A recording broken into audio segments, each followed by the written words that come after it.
But I'm going to try to get Bruce to just jump up onto my knees right here. Come on, jump up here. Come on, girl. Come on, girl. Come on, Bruce. Come on. Come on. Good girl. Good girl. I knew you could do that. I knew you could do that.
Orcas in Alaska come to say hi. Oh, dude. Whoa, dude. Mouth shot. Oh my god, you guys. Whoa. Oh my god.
Well, hello, my beauties and bees, and welcome to another installment of Live from the Hive. I'm your host, Miss Bumblebee, coming at you in my full vampire form, so you guys get to see what that looks like. Hello.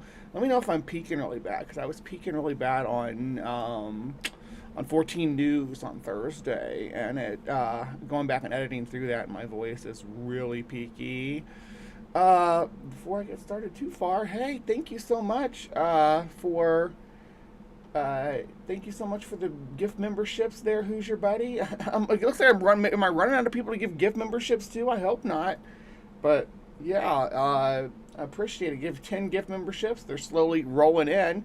I think there's still some backed up from an Alear. I did some last week too. So hell yeah. If you share the stream around, though, that'll help people get those gift memberships so that they can be green on the screen. Because don't we all want to just be green on the screen? Think about it. Think it through. All right. So good morning. Good morning. I hope everybody's doing well. Getting things started today. Yeah. So it was I was up super late last night. I'm being an insomniac. I was explaining to Samantha this morning. I'm like, I don't ever feel like sleeping at night. The only time I feel like sleeping is during the heat of the day, like a siesta. Right after I take my meds in the afternoon, after I eat. And then, yeah, because I take my meds later in the day because I don't eat, and some of my meds have to take my food. So, some stuff I'll take on screen here, but usually around 11 or so, if I remember to, which isn't always. So, yeah, but I am on new meds, and I started a new job with a new company, and had my orientation thing on Thursday, so that was fun, and my official start date is still a ways off, though. Still the 18th, so it's still about a week away, a little over a week away. But I also I got this in the mail, and I know it's a long time coming. Maybe you all didn't even know I was still waiting to do this, but let me see how much I can show it us without showing too much. Change of name. Yeah, so I am getting my name changed on the 28th legally. So dead name's going away completely. You all are looking at Brielle I almost gave you my daughter's name, Brielle Priscilla McCune. So remember that. That's the name. Yeah, the new job. I don't know if I'm gonna like it or not. It's the same thing that I was doing at my previous job that I worked for all those years. The one where I had the let's not sugarcoat it. I had the full on breakdown there, and actually multiple breakdowns there when things were going hard. I don't know. I'm subject to these mental health crisis situations, unfortunately, and I'm just hoping that doesn't plague me moving forward with this job. I got all my new meds and stuff, so hopefully I'll be able to handle it. But dealing with people's healthcare coverage is an upsetting line of work. I just happen to be really good at it. I'm good at helping. It's the empathy. You all know me. Like when I talk to, like when I'm working in this field and the customer's talking to me, they don't feel like they're talking to somebody from the company, right? They feel like they're talking to like a third party that's trying to mediate and help them through. It's what I've done. It's what I've always done. And it's always about presentation, but it does eat at you to sometimes run into walls that you can't get over, and people suffer and people die. People get worse. People develop new conditions and need new services because of the delay of the insurance company that's supposed to pay for their services. I don't want to get into the horrors of the insurance company, but if someone like me can be working on the inside to help people navigate their benefits, that's the benefit that insurance companies depend on. It's people not knowing how to navigate their benefits, not knowing how to see what kind of coverage they have or how to get coverage that added to their benefits, or how to see what kind of alternative treatment plans that their benefit would cover in place of the one that their doctor's prescribing, things like that. They don't have the access or the knowledge to do that, and so most people just give up, right? And then the insurance company doesn't have to pay anything out. Then there's people like me that come along, and I'm like, you know what? We're gonna jump through these benefits and make the best of it. What you have on this package, and go through all the proper steps and everything, and see what we can do to get you some coverage. And generally, that's been my approach, and I intend to go with that approach moving forward. But The thing about the job is, yeah, it's work from home, so I'll have a computer set up over here now. My desk is a wraparound desk, so I have a computer set up over here, and I will be working. It's 7:30 to 3:30 or something like that. So basic day shift, and we'll see what happens. If I can't handle it, I can't handle it. If I have another episode, yeah, I'm going to step away, because that's better than me stepping away from a job that's giving me mental health issues is a better idea than stepping into a grave because of mental health issues. And you all know that that's something that we struggle with here in the Hive from time to time. State marketplaces can be very confusing to navigate too. Yes. And networks and drug lists and treatment plans and approved treatment plans and alternative treatment plans, prior authorizations, medical necessity forms, all that stuff. I'm very familiar with all of it, going through all the stupid steps to get. I hate our healthcare system. Don't get me wrong, but like, I know how to navigate it. Usually. We'll see. All right, let's get over to the polls, because that's a different topic altogether, and I think that that's more fitting to what we should be talking about anyway, since we're here. So polls and polls. Let's see. All right. No, not that. That's us. There we go. That's the one. That's the ticket right there. Okay, so for the polls today, starting things off is I hope your computer recovery is going well, Sandy.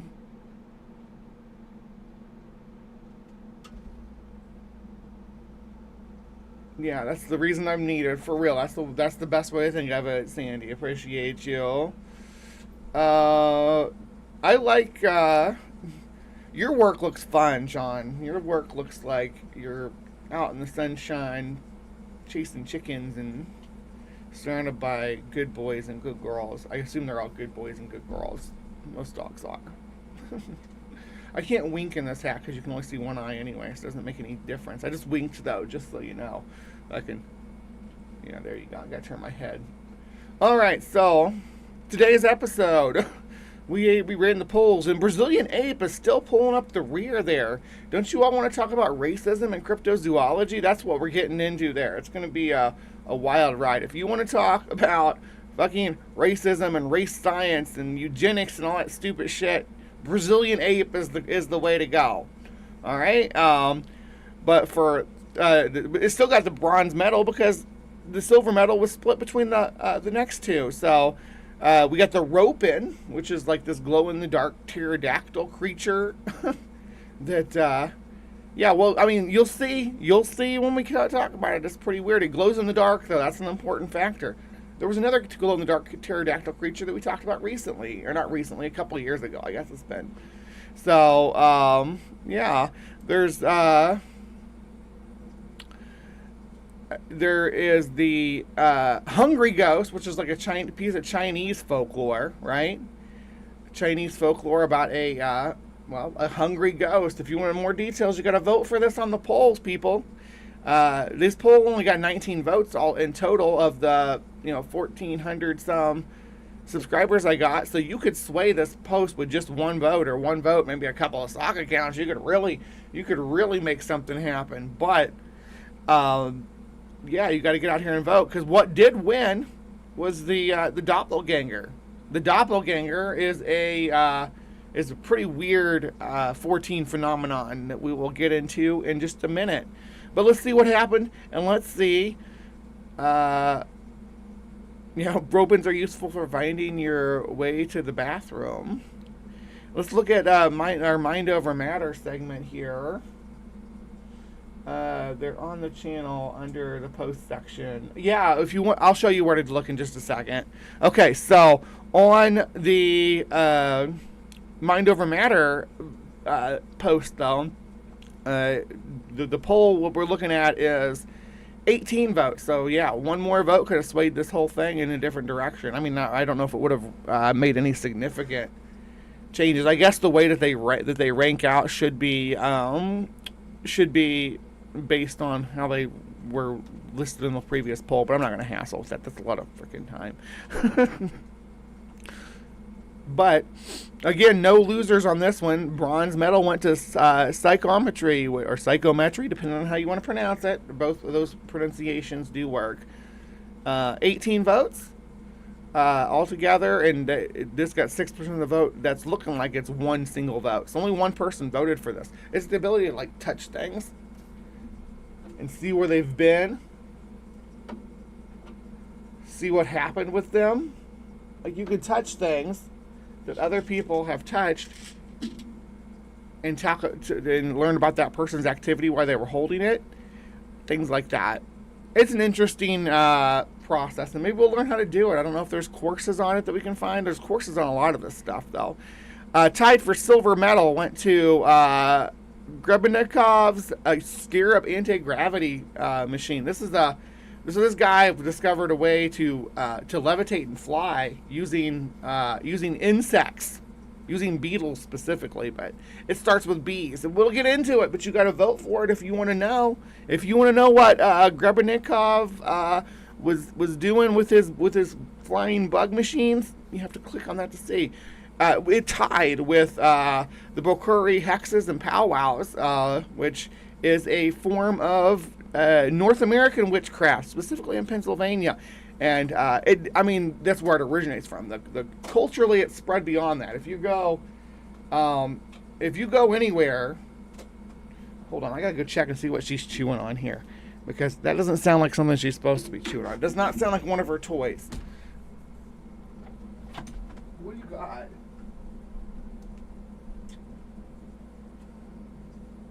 You know what? Have at it.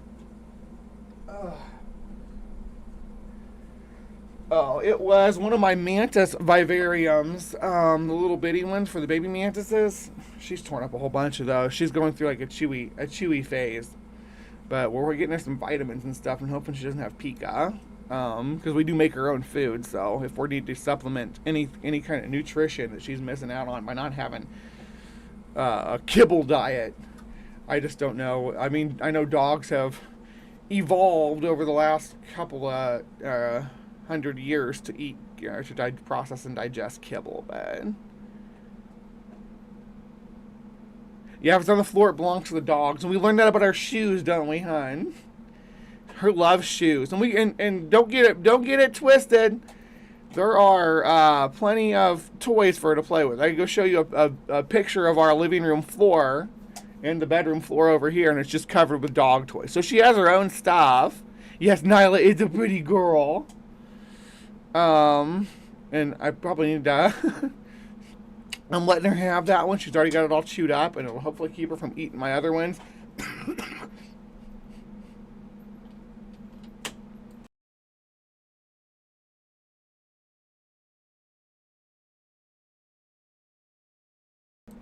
And as you can see, I'm still dealing with sinus drainage, unfortunately.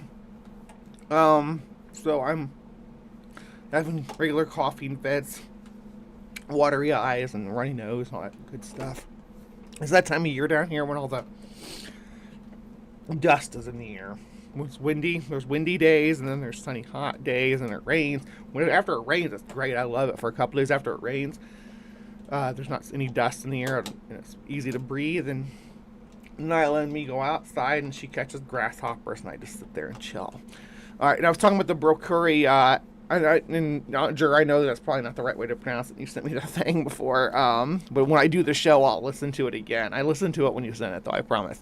But it's you see like the symbols up on the barn with all the like just bars and lines and stuff. Those are called hex symbols. But if you want to learn more about those and about the occult origins, why is this being weird? And about the occult origins of this stuff, then you got to click on this and vote. Now, the winner is me. because guess who was always like, oh, you're an Indigo child. I'm an Indigo child. We're all, you know, to millennials are Indigo. Anyway, we're going to talk about it. We're going to get there. So don't leave. You want to hear about some of my bullshit along with learning about what this is all, what the whole thing is with the Indigo children. And they're people still pushing it. We'll get into it. But before we do any of that, yeah, CrypticCorner is what we're going to do. Yeah.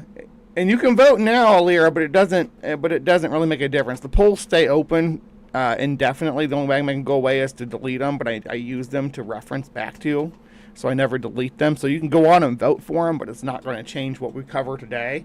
The new polls are usually up on either Sunday or Monday, depending on how froggy I'm feeling. But yeah, you can go out and vote on those on the community page. To vote, you just go out here. You'll see, like, I post at least one meme or picture almost every day. I mean, pretty much every day I'm posting something. So if you go to my community page, you're going to be entertained. There's me releasing some bees. No, I didn't actually do that. That's me photo. I have. Come on. That's not me. But I did make that with Photoshop from a meme I found, or that popped up on my feed from Entomemology. I just put my head on it. But you just come out here, and when you go to the Hive site or whatever, it's going to take you right here, like my channel. It's going to show you some of the stuff I do. I'm going to show you those classic CrypticCorner thumbnails I don't really do anymore, but I did like doing those with the pencil sketch style, but I like the fun ones I've been doing lately more. It's all about fun. But anyway, you come out here, and you go over here where it says post, and it's going to be somewhere along this, right? Let me start. You scroll down. It'll usually be within the first 10 or so posts, because yeah, at least once a day.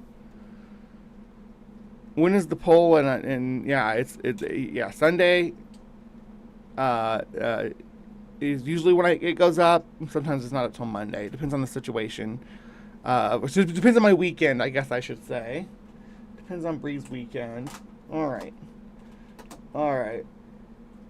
Sometimes I like to yoink your memes, Bree. That's what they're for. I share them to disseminate. He knows very well what he's allowed to chew and not chew. We had a year-long exchange program. He never ate my shoes, just saying. Lucky learned. Just takes a lot of reminders, and giving the dog an actual toy when you take away what they shouldn't chew. Yeah, and that's the thing. I shouldn't let her have that, even though she's chewed it up. I guess my thoughts on it was, if she has that one, she won't go grab another one. But that also tells her that, yeah, when this one's done, go grab another one. So I'm contradicting myself. She has lots of toys though, but it's just a little plastic, like a Tupperware style container with hole punches in it and stuff, customized. So it's not that big of a deal. But it's just funny that she has everything. She's just like when a cat will play with a ball of foil instead of the toy you bought them, or you buy like a cat tree or something, and they play. They're hang out in the box. All right, so yeah, we're gonna head over to CrypticCorner. I do want to just before we do that, I'm going to leave you with the musical stylings of Ben Shapiro.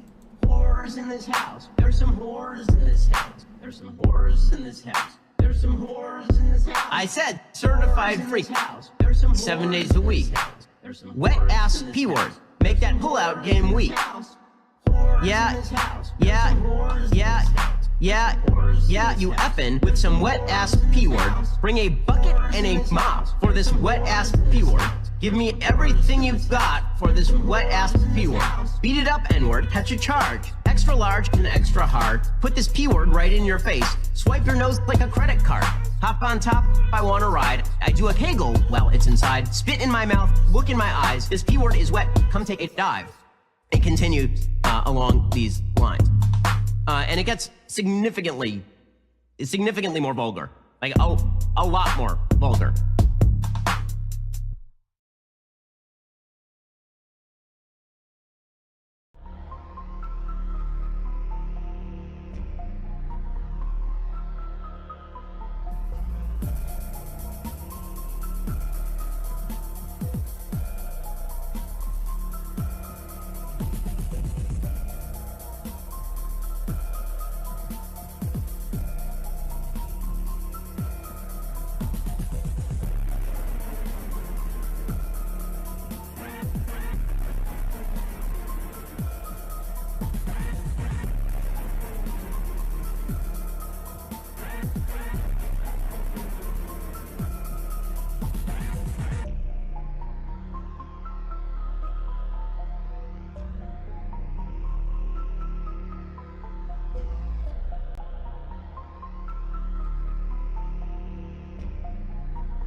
Hello, my beauties and bees, and welcome to another installment of Cryptic Corner, where we explore the unexplained, the supernatural, the paranormal and hidden, the mysterious, the alien, the accursed, and the forbidden. I'm your host, Miss Bumblebee, and today we ran our polls. We run a poll every week. You can vote on it on the Bree Hive community page and decide what subject that we are going to talk about this week. Wrong way. There we go. And this week, what has won is the doppelganger. What is a doppelganger? Well, let's get a quick briefer from the cryptid wiki. So when we do cover a cryptid, I do like to come out here and look and see what the cryptid wiki has to say about them, because you can get it's just like any wiki. You can get a decent idea of what this cryptid is about by looking at its wiki. So what we're looking at here, the doppelganger is a cryptid that originated in Germany, hence the name doppelganger. It's very German sounding, but is spread throughout the world. The word doppelganger literally means double goer. Doppel means double. Ganger means goer. There, we're learning German. I'm like Duolingo, but with cryptids. A doppelganger is essentially an evil twin that goes around to your friends and relatives, confusing them. They think it's you, and so they can easily mess up your life. They can also end it. Seeing your own doppelganger signifies death. In other words, you see your doppelganger, you die. Okay, so when we're talking about evil twins, I gotta just tell you, I'm the evil twin. I have a twin brother who is a cishet dude. He's a dude. He's a bro. Really a dude's dude, too. He got a big old long ZZ Top beard, shaped head, and all that. He's a guy's guy. Likes the old 30 styles. And I'm not even joking. Yeah, he does likes the 30 style boxing. So, I have an identical twin brother, and I'm the evil twin because I'm the degenerate. The polyamorous, transgender, polysexual. Yeah, so I'm the evil twin. What am I going to say? I'm the doppelganger. Does that mean if he sees me that he's going to die? I don't look anything like him anymore.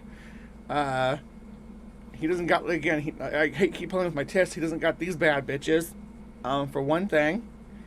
And yeah, I don't look anything like my twin brother anymore. When we were kids, though, we are identical twins. Identical. Like in every sense of the word. Like people couldn't tell us apart. So we would mess with people. Talking about messing with your friends and family. We would mess with people. We would on April Fools we'd almost always switch classrooms. So that to mess with people. I can be a little evil. The creepiest fiction I ever seen are about doppelgangers is the Twilight Zone episode Mirror Image. Yeah, that's a good one. The VHS, was it VHS? I think it's VHS series, with the guy builds the portal to the other dimension, and there's doppelgangers of everybody over there, but like that, they don't have, they're weird. Their genitals are like monsters or something. It's really weird. Anyway, I'm a horror freak, so I'm into all that stuff. Appearance, yeah, this is going to be the easiest one to explain. Look in the mirror. That's what a doppelganger looks like. Some people think it may be a ghost or a spirit of some sort, and others think it's actually a creature with flesh and blood. Little is known about doppelgangers, and zero is known about their original form, as they immediately mimic the first person they see, according to sources. What sources? What sources? What is the source for doppelgangers? German folklore, I would say. We're going to watch some videos about it, though. Just you hang in there. We're going to hear some stories about people encountering their doppelgangers. And let me know how my audio sounds, if I sound really muffled or I don't know, I was peaking really bad yesterday when I was editing my 14 news video. So anyway, they may have some amount of psychic ability. They can put thoughts in your head.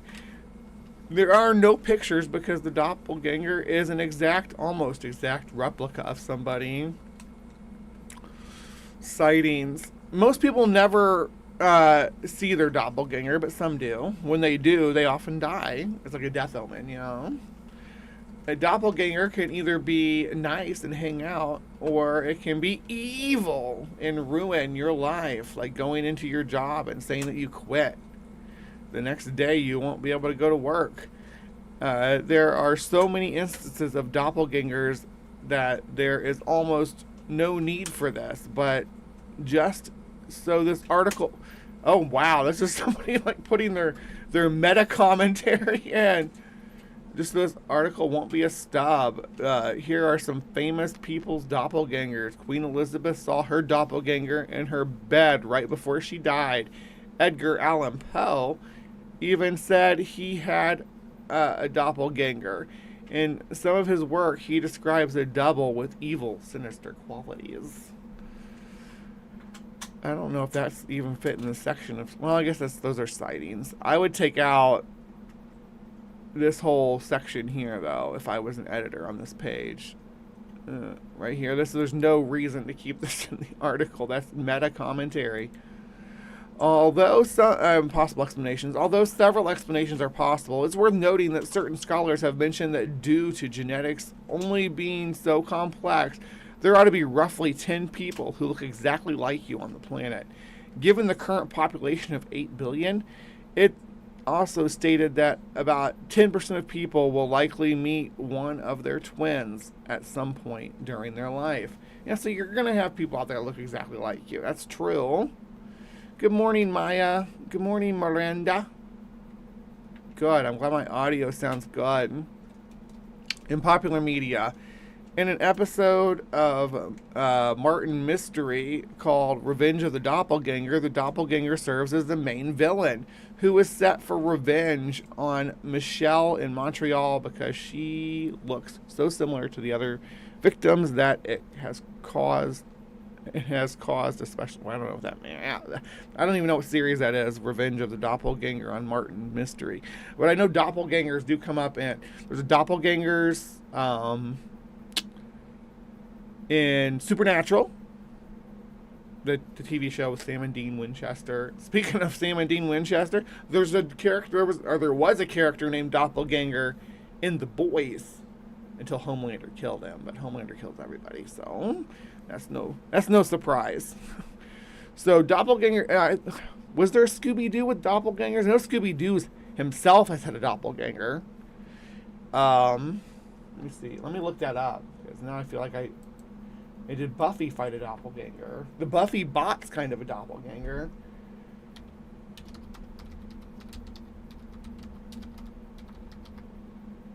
Scooby-Doo Doppelganger episode. Yeah, Scooby-Doo Doppelganger episode. It's from 2019, so it's more new. It's from one of the new Scooby-Doo series. I don't watch those. I only like the classic Scooby-Doos from the 60s and 70s, which is funny because I wasn't born until the 80s, but they just appeal to me more because I grew up with them. It's like the Flintstones. Most of the episodes of the Flintstones. The Flintstones was out of production by the time I was born. The original Flintstones run, but I still watch it. Still watched it then. I love Looney Tunes and all that old stuff. I mean, I do love cartoons in my day too. I'm like a freaking huge Ninja Turtle. I like Friendship is Magic, My Little Ponies, but I like the original one better. Other shows that I enjoyed, were like Garfield and Friends and stuff like that. So 80s stuff I was into as well. Anyway, we got a video. I don't like to do these segments alone, so I like to get some accounts and stuff. And this video is from Zonefly. I don't know what kind of zone they're flying through, but just trying to make some cool videos, all content for entertainment purposes. And these are, they're fairly recently. The Ocean Oddities Iceberg Explained and all this stuff. They've got videos on paranormal encounters, and I heard voices, parallel universe encounters, strange mermaid encounters. In each state, they're going to have mysteries and legends and stuff in. I guess the Indigo. I heard footsteps. And something jumped up and bit me. Alternative time more. We have to do an alternative timelines episode sometime too, because parallel universes, alternative timelines. I love those, and I love like the time travelers, especially when there's like a picture of somebody holding something like, oh, that's a smartphone. This is a time traveler. But they did a video on disturbing doppelganger encounters, and that is where we come in. Doppelganger encounters. A video by Zonefly. The doppelganger at the workplace. In 2012, a group of new employees working for an insurance company in Philippines experienced something none of them could explain. They were only a month or two into the job and were still getting... Oh, and I learned how to draw a Ninja Turtle early on. Oh my gosh, I can draw a Ninja Turtle in like 45 seconds. Let's see, where are we in this video? 28 seconds in. Where's my pen? There we go. Alright, I'm going to draw on the back of my automatic writing from a couple weeks ago. I'm going to draw a Ninja Turtle, and you all got to rank it. And I have, let's see, I'll start the video. Oh, that's not what I wanted to do.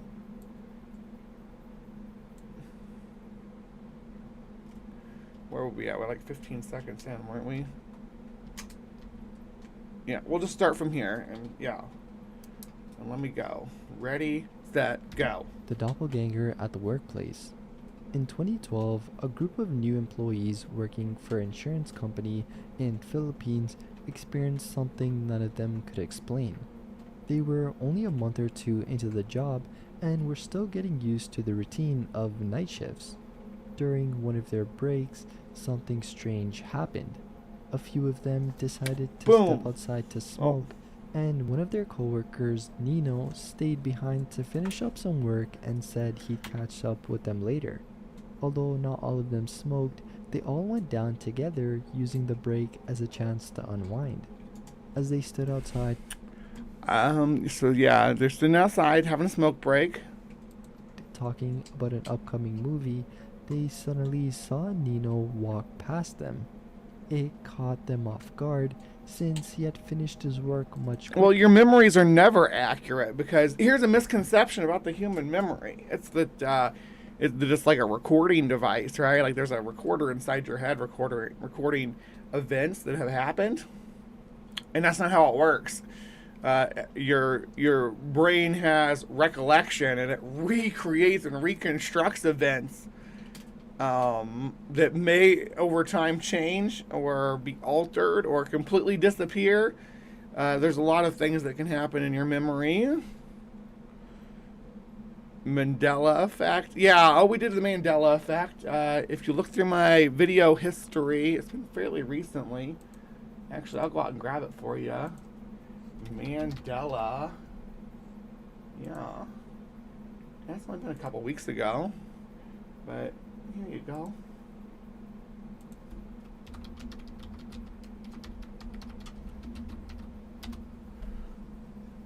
Quicker than expected.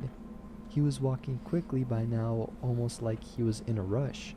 They called out to him a few times, expecting him to stop and join them, but he didn't. That was unusual, since Nino was known to be outgoing and friendly. Instead, without slowing down, he turned his head and said, "I'm heading to 7-Eleven. I'm hungry. You guys go ahead and wait for me upstairs." His voice sounded normal, but his face looked off, like something was bothering him. The 7-Eleven he mentioned was about a block from the office. They didn't think much of it at the time and figured he just wanted to grab something to eat on his own. Once they finished their break, they went back inside. Whenever someone is going to the 7-Eleven, you know they're in trouble. I don't usually go to the 7-Eleven. Down here, I usually go to a Circle K. Back up north, it was always Shell, or it was, the Shell gas company or whatever, but I always had quick stops. But my favorite up there was Casey's, because Casey's has pizza. Casey's pizza is some of the best in the country. Yes, it's a gas station pizza that's like exceptionally good. But Casey's has more than just that. Casey's has great donuts. Casey's is a delicious place. And you can get your gas there, so you can eat pizza and get gas. I'm doing a Casey's commercial right now. And took the elevator up to their floor. When the elevator doors opened, they all froze. Nino was standing right there. He hadn't gone anywhere. He said he had just wrapped up his work and was about to head out for his break. At first, they joked that maybe he had some way of teleporting, but the expression on his face made it clear he... Oh, do we have a Wawa purist in the chat? We didn't have Wawa either. Wawa is more like East Coast, or more coastal, I guess. Buc-ee's, I've still not been to a Buc-ee's. I see them sometimes. I've not been to one. Wasn't joking. He hadn't gone outside yet, and he hadn't spoken to anyone about going to 7-Eleven.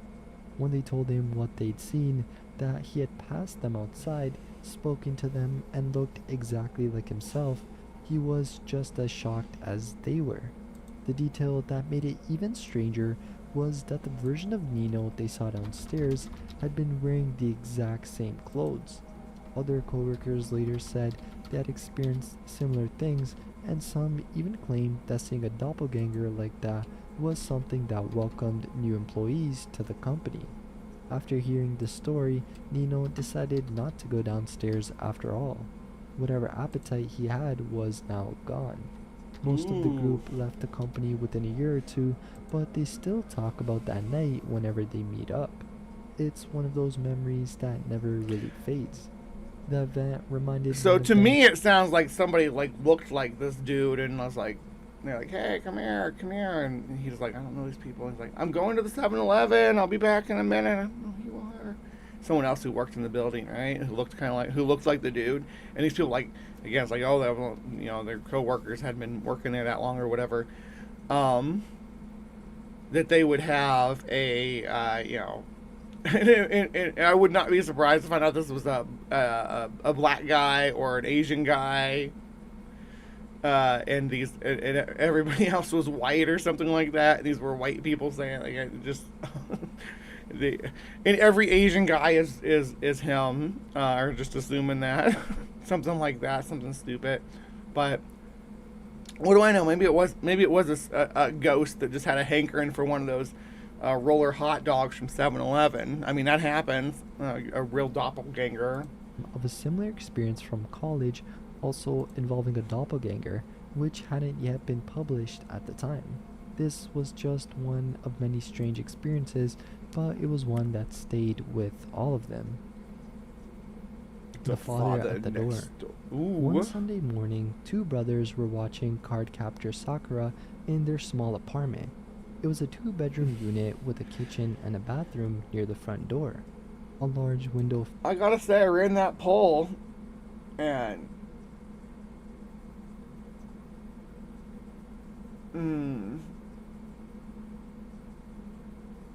Sandy says none of those exist up here. Do you have 7-Eleven? I thought 7-Eleven was coast to coast. Alright, I'm into the poll now. 7-Eleven, them roller hot dogs. They must be putting something in the roller hot dogs to keep you guys coming back, because 60% of the vote. Buc-ee's got 20%, which is more of a southern chain. Texas mostly, I think. Maybe Buc-ee's is expanding, but they didn't have them where I came from, and I'm from Missouri, and in the Illinois-Missouri border. But I think Wawa is mostly a coastal thing, and Casey's is a Midwestern thing. So yeah, I've heard good things about Wawa. I used to watch Angry Video Game Nerd, and he was always talking about the Wawa. Him and Mike Matei before Mike Matei went nuts. faced the entrance, making it easy to see who was outside. The building was quiet. The second floor hadn't been rented out yet, so they were the only ones living there. As the show played on, someone knocked. One of the brothers looked out the window. We did have Circle K, or we didn't have Circle K back home. There's Circle K out the wazoo down here. We have Circle K as far as you can see, but back home I'd never even heard of a Circle K until I moved down here, and apparently they're prevalent everywhere, except for the Midwest. But why would anybody want to live in a freaking cornfield? Or why would it? Yeah, it's just a big cornfield. People don't live there. People don't live where I come from. And saw who he thought was their father standing outside. Thinking nothing of it, he walked over and was just about to unlock the door when their mother rushed over and pulled him back. She shouted not to open it. Confused, he told her he had just seen their dad. Her expression changed immediately. She ran to the window, then to the peephole. The more she looked, the more her panic grew. Without giving much of an explanation, she told both boys to go to the farthest room in the apartment and stay there. Then she went to wake their father, who had been asleep. He got up, irritated and confused, until they explained what had happened, that a man who looked exactly like him was standing silently outside, knocking at the door. While they spoke, the knocking... Why is he knocking on his own door, though? Let me catch up with the chat real quick.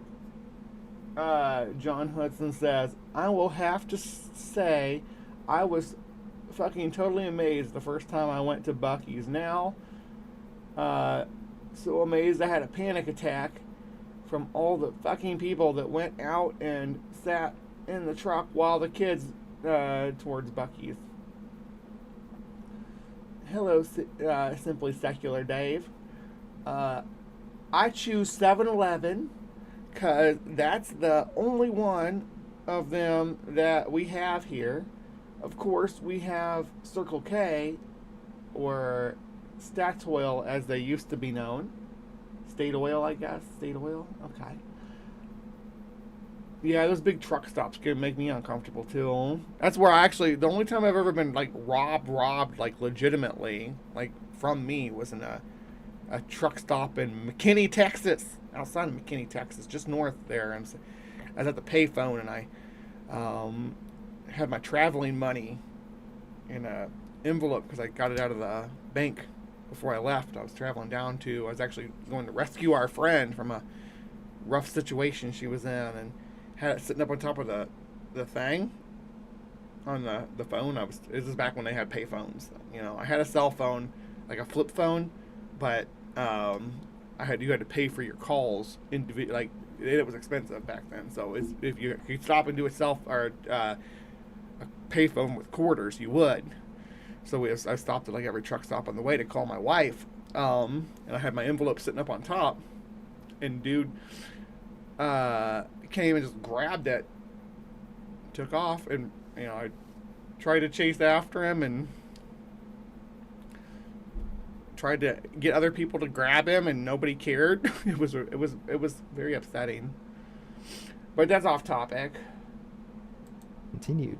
Their father yelled through the door, asking who it was. There was still no answer. He warned that he was going to call the police, but the man still didn't respond. It's he you, just sir. stood there, completely still, right in front of the door. That was when their mother decided to gather the kids and take them to the room farthest from the entrance. She didn't wait for more answers. She just wanted them away from whatever was on the other side of that door. But it's Daddy. Meanwhile, their father grabbed a metal bat and got ready to open it. I want to go see Daddy. It's funny when I use that voice. That's how I talk to Nyla. So she's like, she like pops up and twitches whenever I use this voice to talk like this. Oh, what a good girl. Yeah, I'll say good girl. She really gets into it. I wish I had something to give her now, because now she's expecting good girl treats. But when he finally swung the door open, there was nothing. The hallway was empty.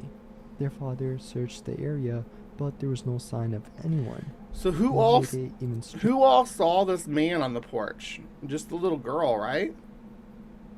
And she's like, hey, that looks like Daddy. So, I mean, a child, I've been in Walmart when I was a kid and started talking to some dude I thought was my dad. And I turned around and it was actually like this Ned Flanders dude. And he was like, I'm not your father. He was my peripherals and he had the same hair and stuff. But my dad had a mustache and glasses too. But yeah, it was not my dad. I turned around, he's like, I'm not, he actually said that like that, like too, like, I'm not your father. It was really, really, it stuck in my brain because the way he said it to me. But I'll remember that for the rest of my life. Was that my daddy's doppelganger? No, because he didn't look anything like my dad once he came into focus. But like, had this guy been standing out on the porch, and I'm looking at him through the curtains or through a peephole or something like that, yeah, I'd have been like, hey, that's Dad, and open the door. And realized it wasn't. It would have been the same situation. Stranger was that no sound had been heard the entire time, not from the front door opening or closing, not from footsteps outside. The apartment door was heavy and made noise whenever it moved, but that morning it had been completely still. All through You need to teach your kids the bug out technique that you know when you have to go, what you gather up, what you grab to get away when the doppelgangers come knocking. It doesn't have to be doppelgangers though. It could be, you know, alien agents. It could be reptilian overlords. Whoever shows up at your door looking for trouble when you got your kids there, because reptilians are a big problem for that. You need to teach your kids how to bug out. Tell them, like, okay, only grab what you need, blah, blah, blah. Grab, you know, your basic survival stuff and where we're supposed to meet and what room you're supposed to go to and what order you're supposed to go to collect your bug out stuff and all that. These people need that for when, everybody needs that. Everybody needs to do that for when the man shows up at the door looking for trouble. You need to be able. That's the problem with this place. I told you guys, we're in a deep underground hive, like deep underground, and there's it's a big old network of tunnels and walkways. So you won't be able to find. No one will be able to find me. But hypothetically, if they did, someone come down here looking for trouble, there's only this exit here. And that exit there, and this exit here is a small window. So, yeah, don't love it, but you know you got to be. I also have my nunchucks right here, so if I have to, I better be able to reach down here and just grab my nunchucks. That's a problem if I can't. That's an absolute problem because I got to be able to whip ass my way out of here. I don't play with where'd they go? There they are. I don't play with squirt guns on camera and listen to licensed music, but I do have these, and I will beat your ass if you come here looking for trouble. Don't even get it twisted. Like, there's some people who maybe underestimate me, but maybe there's this misgiving that I'm sort of little and petite. I don't know, but I'm not. I'm a fucking Amazon, and the haters, like, I will kick your ass. You come here looking for trouble, you come at me, I will whip your ass. I'm a big old gal, and I grew up with a twin brother. Like I said, I can fight. Right? So don't come here looking for trouble, even if you're a doppelganger. I'm gonna go fucking Bruce Lee on you. Right? And yes, I know how to use these. I was mentioning Ninja Turtles earlier. So, yeah, I learned how to use these very, very young. It was all the rage for us little boys back then to take karate classes and to because Ninja Turtles, and you got to pick your kata weapon, and this was mine, and I know how to use it. I also know how to use a bullwhip, and I'd love to get another bullwhip. And I also know how to use, where's my paddle at? Hold on. Oh. A lot of good this stuff does me if I don't have it accessible, right? But I think my nunchucks are enough. But yeah, I have a baton I can use pretty efficiently too. I'm pretty skilled at that. This thing has sort of, isn't that beautiful? When Samantha sold her pistol, she got this at the shop that she sold it at. It's not like a throwing dagger or anything, but it is a nice little, they call it, you use it as an athame. This is it's a stiletto is the type of blade it is. But, yeah, don't come at me looking for trouble, doppelgangers. Doppelgangers or YouTube atheist. I don't want to survive if the to each their own, Johnster, buddy. I don't understand how anybody can retire. No, I got so much stuff I'm gonna be doing after I don't have to work anymore, though. Yeah, if ICE shows up at my door looking for trouble, I trained in Aikido and Wing Chun for a while in my 20s. Aikido, we actually have a video coming up here that's going to be called, it's Bullshido. It's about the guys that like pretend like they can like do all this awesome martial arts stuff. And again, the spinny stuff you don't do that in combat. That's an intimidation technique. When I come out twirling a knife, I'm not actually gonna, if someone comes at me, I'm not gonna like twirl the knife at them. I'm gonna, knife fight if I need to. But twirling the knife and coming out is sometimes it's enough. Or twirling the nunchucks is enough to detour most assholes. But you can't carry a set of nunchucks around with you in public. So, I carry a taser and pepper spray. I would love to have a monkey fist, though, because monkey fist, you can use the same techniques that you use for a pair of nunchucks, and you don't have to, it looks like just like a keychain or something. Of them, the brother, the mother, and the one who went to the door had seen the same man, and they all agreed that he looked just like their father. Emily Saget and the strange case of the doppelganger. In the mid-1800s, a strange case emerged from a boarding school in what is now Latvia. The story revolves around a teacher named Emily Saget, whose life and career were disrupted repeatedly by something she couldn't see, but others could. Right, you don't even have to hit somebody with your weapon or whatever. If you can brandish it with the skill level that shows that you know how to use it, that generally most people will back off.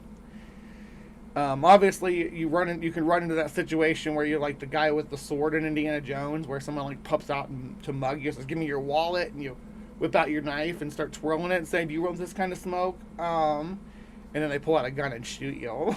But usually, for most people, it's give me your money, give me your wallet or whatever, and you pull out the knife and Crocodile Dundee them. I mean, you don't have to be like, "Oh, it's not a knife, that's a knife," but I think I have one of those too. I put that one in my purse. Yeah, I got a big hunting knife too. I protect myself when I'm going out. It's a scary world out there for trans women, especially in I'm not in Texas anymore, but when I was in Texas, I was scared all the time. According to multiple witnesses, Emily had a double, but what many described as a ghostly twin that would silently appear beside her and mimic her actions. The most well-documented version of the events comes from a book written in 1860. And this is the story I grew up with, as representing what a doppelganger was. It was in a chapter of my Unexplained Mysteries book, and it was in the same chapter with like people disappearing and reappearing on their side of the planet and stuff like that, time slips and things. By Robert Dale Owen, who was a social reformer and spiritualist. He himself learned about Emily's case through first-hand testimony from a student at Pension von Neuvel, a prestigious girls' school in 1845. Emily had been working there as a teacher that year, and it became the setting for what... Are these just random pictures of women from the 19th century? It seems like it. Many consider one of the clearest historical records of a doppelganger. At the time, Emily was only 32 years old. She was described as smart, soft-spoken, and well-liked by both students and staff. But despite her qualifications and demeanor, she had an unusual employment history. Before arriving at the school, she had already worked at 18 different schools over the span of 16 Hello, noise. years. The reason for this frequent job turnover became clear shortly after her arrival. Her problems began when other people, including students and teachers, started seeing what looked like a second Emily. The first recorded incident happened while she was teaching a group of 17 girls. She was writing on the chalkboard with her back turned to the class when another version of her appeared beside her and began copying her movements. That's All so of the cool. students That's like a Loki thing, right? Loki does that in the Avengers movies. Who else does that? Duplicate and Invincible, and obviously Multiple Man in Marvel. He's one of the Brotherhood of Evil Mutants guys, so he does that too. Like, it's just one to split off, but having them do the exact same motions that you do, that's a really Loki thing and Doctor Strange kind of thing. But if you had this ability to project like a clone of yourself, that'd be so awesome. reportedly saw it. Emily, Think how much easier it'd be to get things done. I'd be like, all right, you do laundry, I'm going to tackle the dishes, and this one's going to go eat chips and salsa. however, remained unaware. In fact, throughout all the reported incidents, she never once saw her double. After that, the appearances became more and more frequent. Some students reported that they saw the second Emily sitting quietly beside the real one during meals. Others saw her silently mirroring Emily's movements during lessons or walking alongside her in the What if these girls like collaborated to fuck with her though? I mean, halls.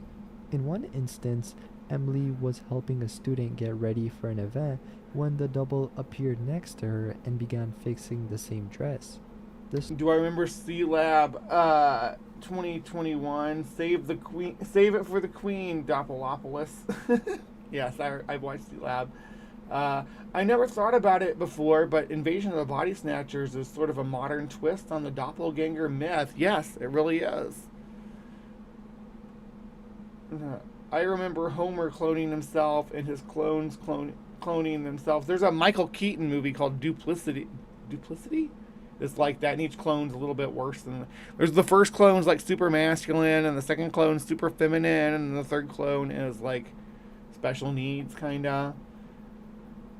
I'm a straight Lyra free. Okay, that's talking to somebody else. Student, overwhelmed and terrified, fainted on the spot.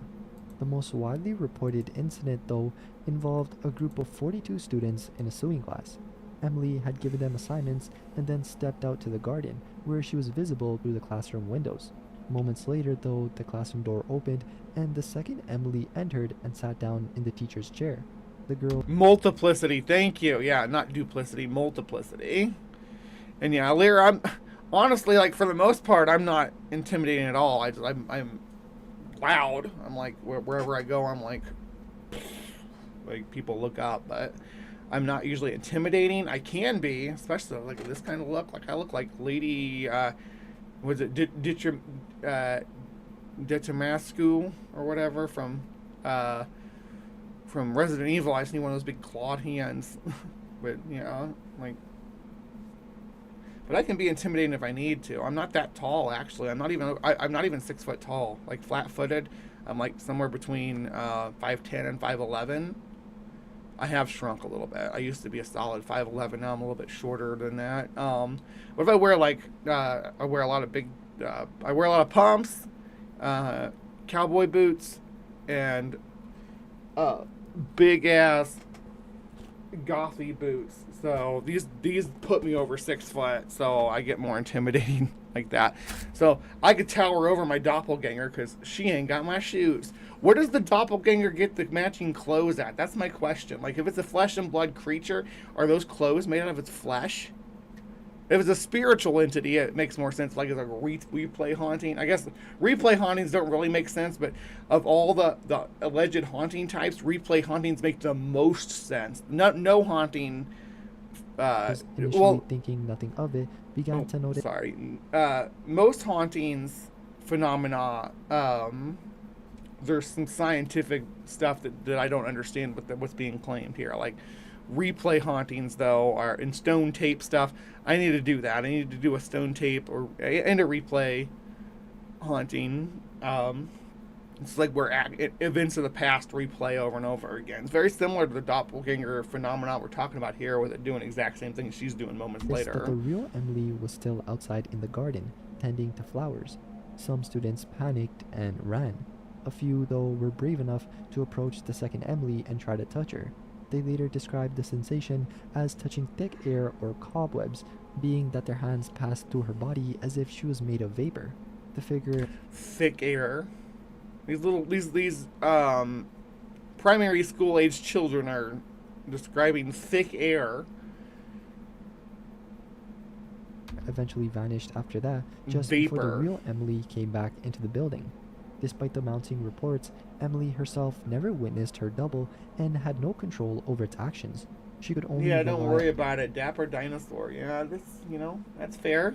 On what others told her, and interestingly, people noted that whenever her twin appeared, Emily often looked exhausted, weak, or distracted, as if some part of her energy had been pulled away. As such, she needed to go to Xavier's School for Gifted Youngsters and learn how to use this power properly. That's the problem, is there's actual X-Men in our world, like the telekinesis guru, for instance, that have these phenomenal powers that they have the ability to use, but there's no Xavier's Institute for them to train to use their mutant abilities, and that is a problem. That's a problem for society when you got things like the Friends of Humanity and the Brotherhood of Evil Mutants out there. We need telekinesis people and doppelgangers and pyrokinesis. Remember the pyrokinesis? Whoosh! Think about being a firebender and fighting ice. Yeah. Or being a doppelganger. Ice shows up with like 12 dudes and you're standing there, and next thing you know, you're like boom, boom, boom, boom, and there's 15 of you. Yay! Oh, thank you for coffee. Or tea. I'm drinking coffee right now. Tea might come later. I drink tea too. I like iced tea. Sweet tea. When I say tea, it's sweet tea. If it's unsweetened, you need to specify. That's how I roll. Things continued. Parents of the students grew concerned. Some began withdrawing their daughters from the school, and faced with growing pressure, the headmaster, Mr. Butch, who had previously defended Emily and dismissed the sightings as mass hysteria, eventually let her go. It was said that he did so with great reluctance, acknowledging that Emily was one of the most competent and dedicated teachers he had ever employed. After leaving the school, Emily vanished from public record. No one knows what became of her or whether the strange phenomenon followed her elsewhere. Percy Bysshe Shelley's doppelganger. In the final moments of his life, Percy Bysshe Shelley was haunted by visions and premonitions that disturbed those closest to him. Most notably, he claimed to have seen his own doppelganger, which was considered a ghostly version of himself that seemed to appear during moments of emotional turmoil. The most well-known account came from 1812. Shelley reportedly told others that this spectral twin would occasionally appear to him, asking questions like, "How long do you expect to be content?" Some friends even claimed to have seen this figure when Shelley wasn't around, and these sightings stopped entirely after his death. For many, this was more than just a coincidence, but it felt like a warning. During the summer of 1820... What a perfect scapegoat, though. Like, oh, anytime something happens that you're like, no, I didn't want to... that was a mistake. I made a huge mistake. And then you're like, it wasn't me. It wasn't my doppelganger. That bitch be crazy. Like, how long can that be... Oh, the wrong side. How long can that be a position that you take? Thank you so much again, Alira. Devon Outcast says, "Hey, Bree, I know a woman in Florida, who claims to have seen a wolf man. She says she's seen other things too, if I'm not mistaken, but she doesn't like to talk about it because people just call her crazy and make her feel bad for it. But I've been thinking, if you're interested, I could ask her if she'd be willing to talk with you. You can come to an agreement on how you'd want to set it up so she feels comfortable. I don't know. I've just been thinking about it, and I promise she'll be willing. And I can't promise she'll be willing to do it, or maybe she'd be okay with an offline convo or something. If you're interested, I can at least ask her. Yeah, I would love to sit down and talk with her. I actually have the Mothman Museum guy on the hook to bring him on for an interview. And if you want to convince somebody that I'm not going to be hostile towards them, then you send them this section or this video here, because it shows that like the people. I'm not hostile towards believers like a lot of people in the skeptic community are. But I talked to a Aborigine gentleman, like a spirit guy, about a month or so ago, and we had a great conversation. I can have these conversations without hostility. It's at the Mothman Museum in West Virginia. I'm talking to I'm gonna have the curator on. We're just trying to pin down dates. He already confirmed that he'd come on the show. I just don't know when the best time to get him on is. I'd also love to get the person on who handles the Roswell stuff. Man, we're not going to get through this video. We got 15 minutes left, and we're 11 minutes into 47. I guess we got a little bit longer Shelley than that. was staying in Italy. The household was emotionally strained, though. Mary Shelley was recovering from the loss of multiple children, and Claire Claremont had just learned of her daughter's death, while Shelley himself was in a fragile state, plagued by visions and night terrors. In one instance, he claimed to see a naked child rise from the sea, smiling with hands clasped in joy, and shortly after, Mary suffered a life-threatening miscarriage. The stress seemed to unravel him, and things escalated even further. One night, Shelley ran screaming into Mary's room, claiming to have seen a man standing over her with hands wrapped around her neck. That man, he said, had his own face. And if you've watched Drunk History, you'll also know that Shelley saw Mary Walcott's nipple turn into a demon. So, yeah. They were pretty, like, the Shelleys and Lord Byron and all their early 19th century aristocrat party people, they took some crazy drugs and did some crazy stuff and were into some wild shit. So, yeah. A few days before that, he had already seen the same double in broad daylight, walking toward him on the terrace. It asked him the same question. How much longer do you mean to be content? Percy Shelley had... there's multiple stories about him having... He had a lot of supernatural beliefs. He was... he had some hallucination. I miss Drunk History. They really need to bring that show back. Elijah Wood plays Percy Shelley on that. It's hilarious. By early July, he seemed unable to shake the idea that something terrible was coming. Despite warnings of an approaching storm, Shelley insisted on setting sail aboard his boat. And I believe Evan Rachel Wood was Mary Shelley. Oh, the Don Juan. When another sailor warned... And they are not bringing Evan Rachel Wood back for Practical Magic 2, and I am so hurt about that. That girl was, she was the... I can't remember her name now. The Owen's daughter. That was her character, right? She developed that character for that movie, and they should have at least offered her the role. But I've watched 2 videos on it. I talked to her sister. Yes, I'm friends with Evan Rachel Wood's sister. It's kind of cool, but so I was talking to her about it the other night, and that's why it just came up in my brain. I was like, I'm so upset about it. Not really upset, but like, it's like if they recast. Well, it's like when they did recast the Macaulay Culkin in the Home Alone series. them to take in their sails or risk capsizing, Shelley refused. He even grabbed his friend's arm to stop him from obeying. Hours later, the storm took their lives. 10 days passed before his body ended up being recovered. His face and hands had been destroyed by the sea, and he was only identified by his clothing and a copy of Keats's poem found in his pocket. The strange pajama switch. About 15 years ago, a parent was putting their 2 toddlers to bed when something strange happened. Something that they still talk about to this Were the toddlers twins? day. That night, the son had been especially insistent on wearing his favorite red race car pajamas. Once he was changed and tucked into bed, everything seemed normal. The parent left the room and went to the kitchen where a friend had stopped by to hang out and catch up. The kitchen table had a clear view of the children's bedroom doorway, and as the 2 adults sat talking, the evening was calm and uneventful. It was until they were suddenly interrupted by the sound of the son screaming that everything changed. They both looked toward the bedroom and were shocked to see him standing there crying loudly. But something was off. Instead of the red race car pajamas he had been wearing just moments ago, he now had on a green pair covered in airplanes. The sight made Toddlers cannot change their pajamas by themselves. It's impossible. both adults freeze. They knew the boy wasn't able to dress himself yet, and there was no way he could have changed his clothes on his own. For a brief moment, they stared in silence, trying to make sense of what they were seeing. Then, without a second, the boy vanished from the doorway. They rushed to the bedroom and found him still tucked into bed, fast asleep in the red race car pajamas, just as he had been earlier.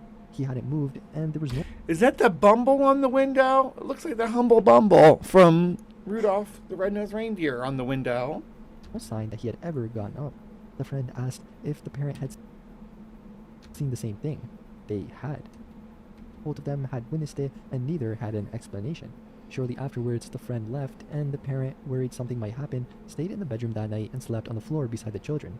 The event was never explained after that, and the boy doesn't remember any of it. But regardless, the memory stuck with the adults who witnessed it, and Kids definitely cannot go change their pajamas, and then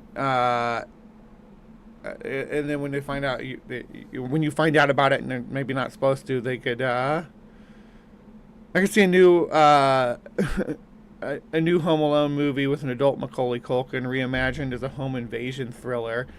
They should make it an action movie and get Joe Pesci and Daniel Stern to come back. Is it Daniel?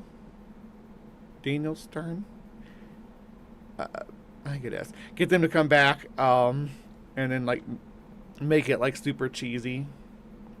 They can do like kung fu fighting and stuff, like silly fights. Thank you so much. 10 more gift memberships. We need to get more viewers to get more memberships distributed. So thank you very, very much. Yeah, we need to get more people to come watch and hang out in the Hive. So I used to teach, and there were a couple of students who marked me as a pushover, and that was challenging to deal with.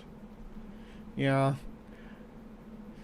even now, years later, That's my biggest issue too, is I want everybody to be successful. I want the best outcome for all people, and it's not realistic.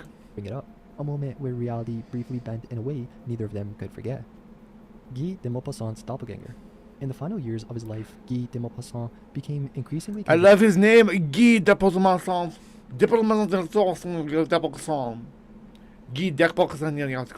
I don't speak French very well. Guy de Maupassant.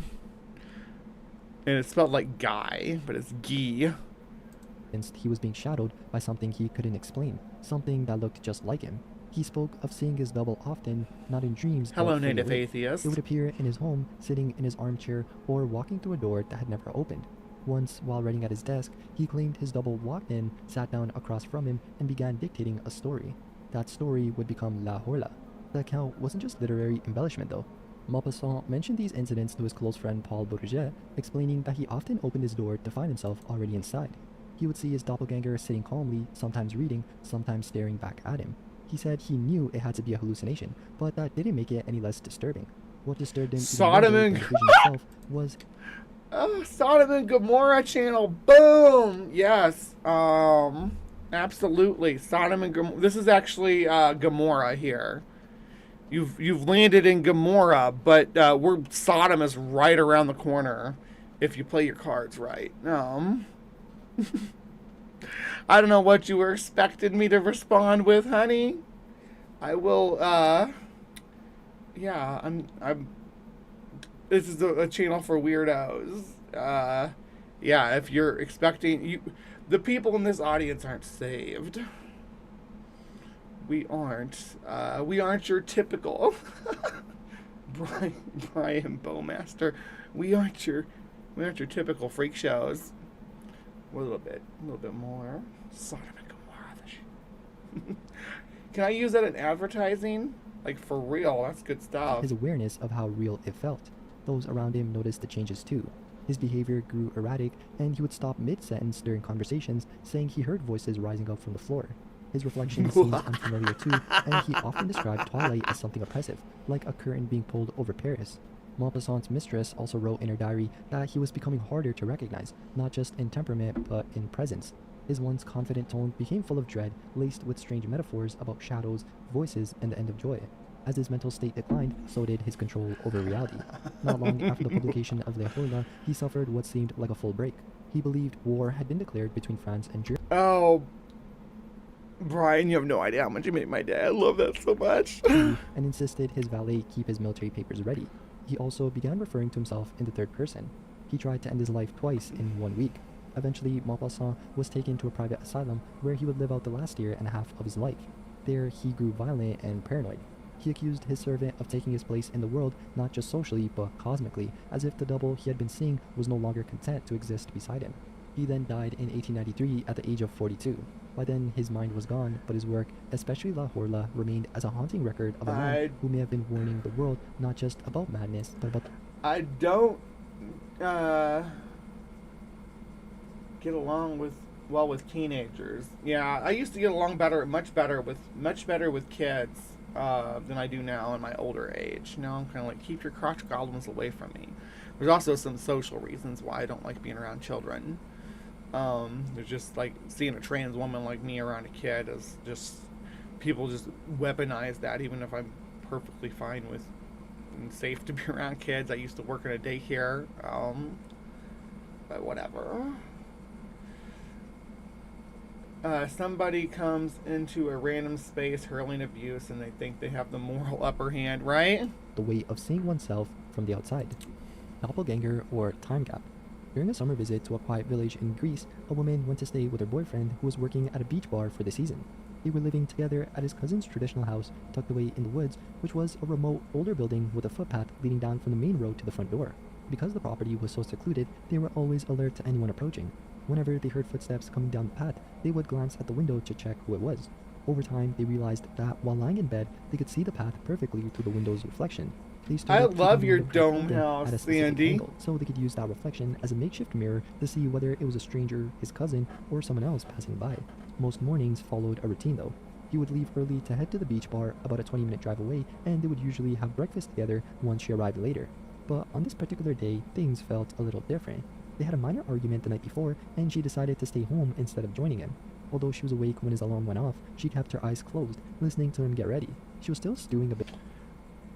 In high school French class, I picked the name Guy, thinking I had the American pronunciation. My classmates called me Monsieur Guy. Okay. From the night before, half expecting him to say something before leaving. Curious, she peeked with one eye and saw him wearing swim trunks and a bright yellow t-shirt, a combination she couldn't help but internally mock. She thought, why does he look like a cartoon bird? But held back a laugh, still a little irritated. He told her he was leaving, said goodbye, and she responded with a distant bye. From the bed, she watched his reflection walk up the path and drive off. Once he was gone, she picked up her phone and began texting a friend about the argument, venting about how the morning had gone. She emphasized this later. She was awake, texting, alert, and emotionally keyed up. There was no chance she had fallen back asleep. Roughly 30 minutes later, she heard footsteps That's the again. problem. She looked toward the window's reflection with, and saw nothing back. Same yellow shirt, same... That's the problem with hypnopompic states, is you absolutely know you're not asleep when you're asleep. You're dreaming. But your brain is absolutely convinced that you're awake and interacting with the world. This is the same state that I have my hagging episodes in. And good news, the hag's back. She came back and visited me this very week. And she crawled right under my desk here. And because my bed's right on their side. This desk is up against the bed. And she crawled right out there and was like touching me and shit. It's all in my head. But it's the stress and changing my sleep patterns and things like that cause it.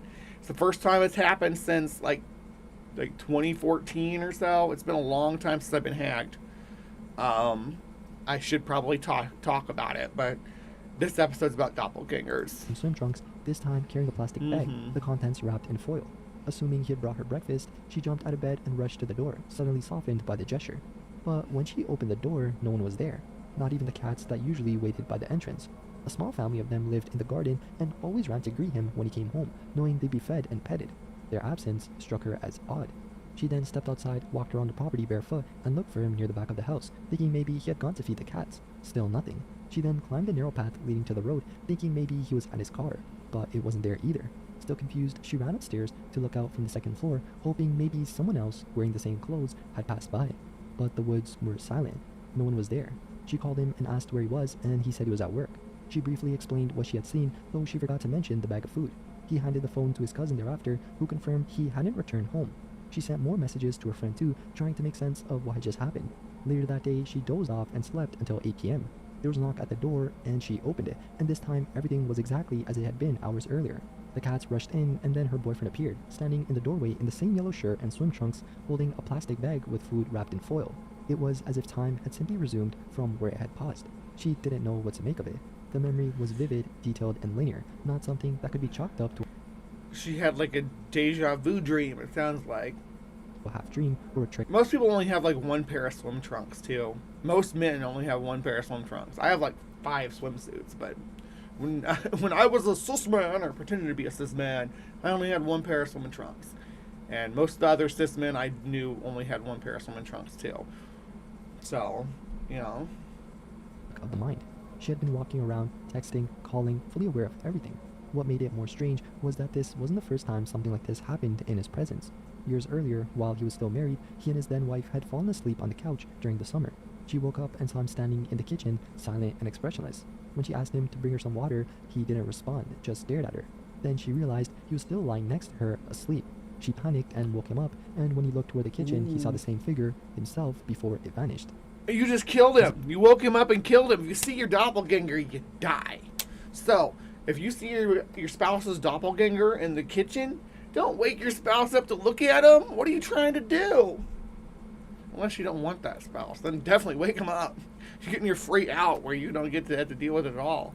So, it depends on your circumstance, I guess.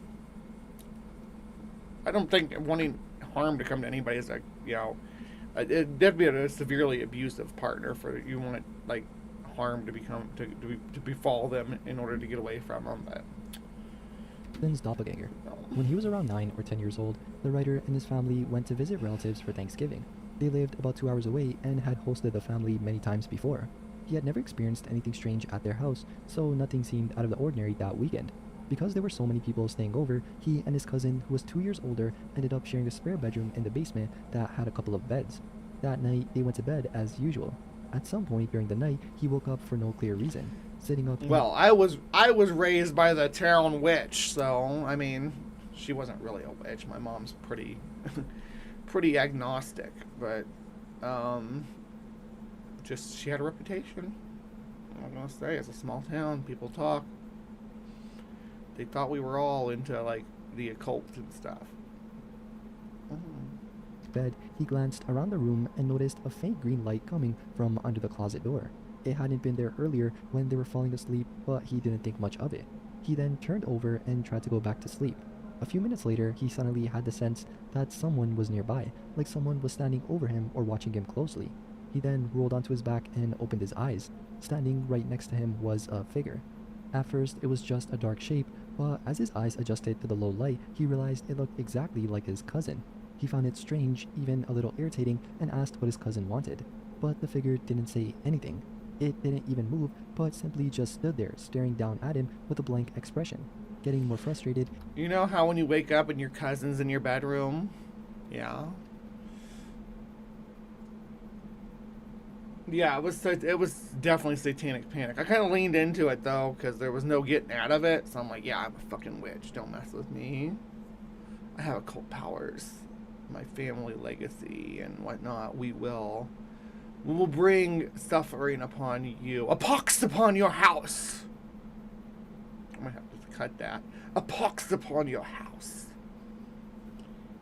He raised his voice and asked again, louder this time, "What do you want?" He reached out to push him away, but when he did, his hands went right through the figure. At that exact moment, he heard his cousin shift and grunt in his bed on the other side of the room. He looked over and saw him lying there, still under the covers. When he turned back toward the spot where the figure had been standing, it was now gone. The next morning, he told his cousin what had happened. His cousin admitted he'd experienced strange things in the house too, though nothing like that. When he told his aunt and uncle, they didn't react much. They didn't accuse him of imagining it, but they didn't seem surprised either. They quickly changed the hypnopompic state. A lot of the stuff, if we pay attention to what we're reading or what we're hearing here, a lot of it is people being half asleep. That's almost textbook hypnopompic state, hypnopompic hallucinations.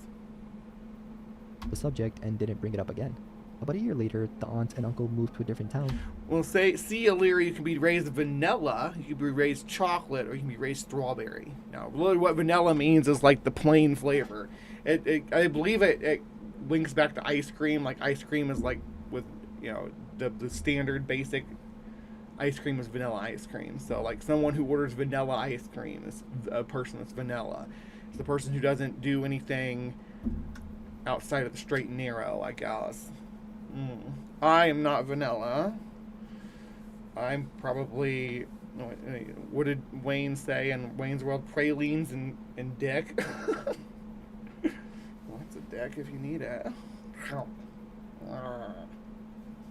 Like I can do like what's the Mary Sanderson off of Hocus Pocus? No, wrong way. She does this like through the whole movie. I can't imagine it's comfortable. And the house was eventually torn down.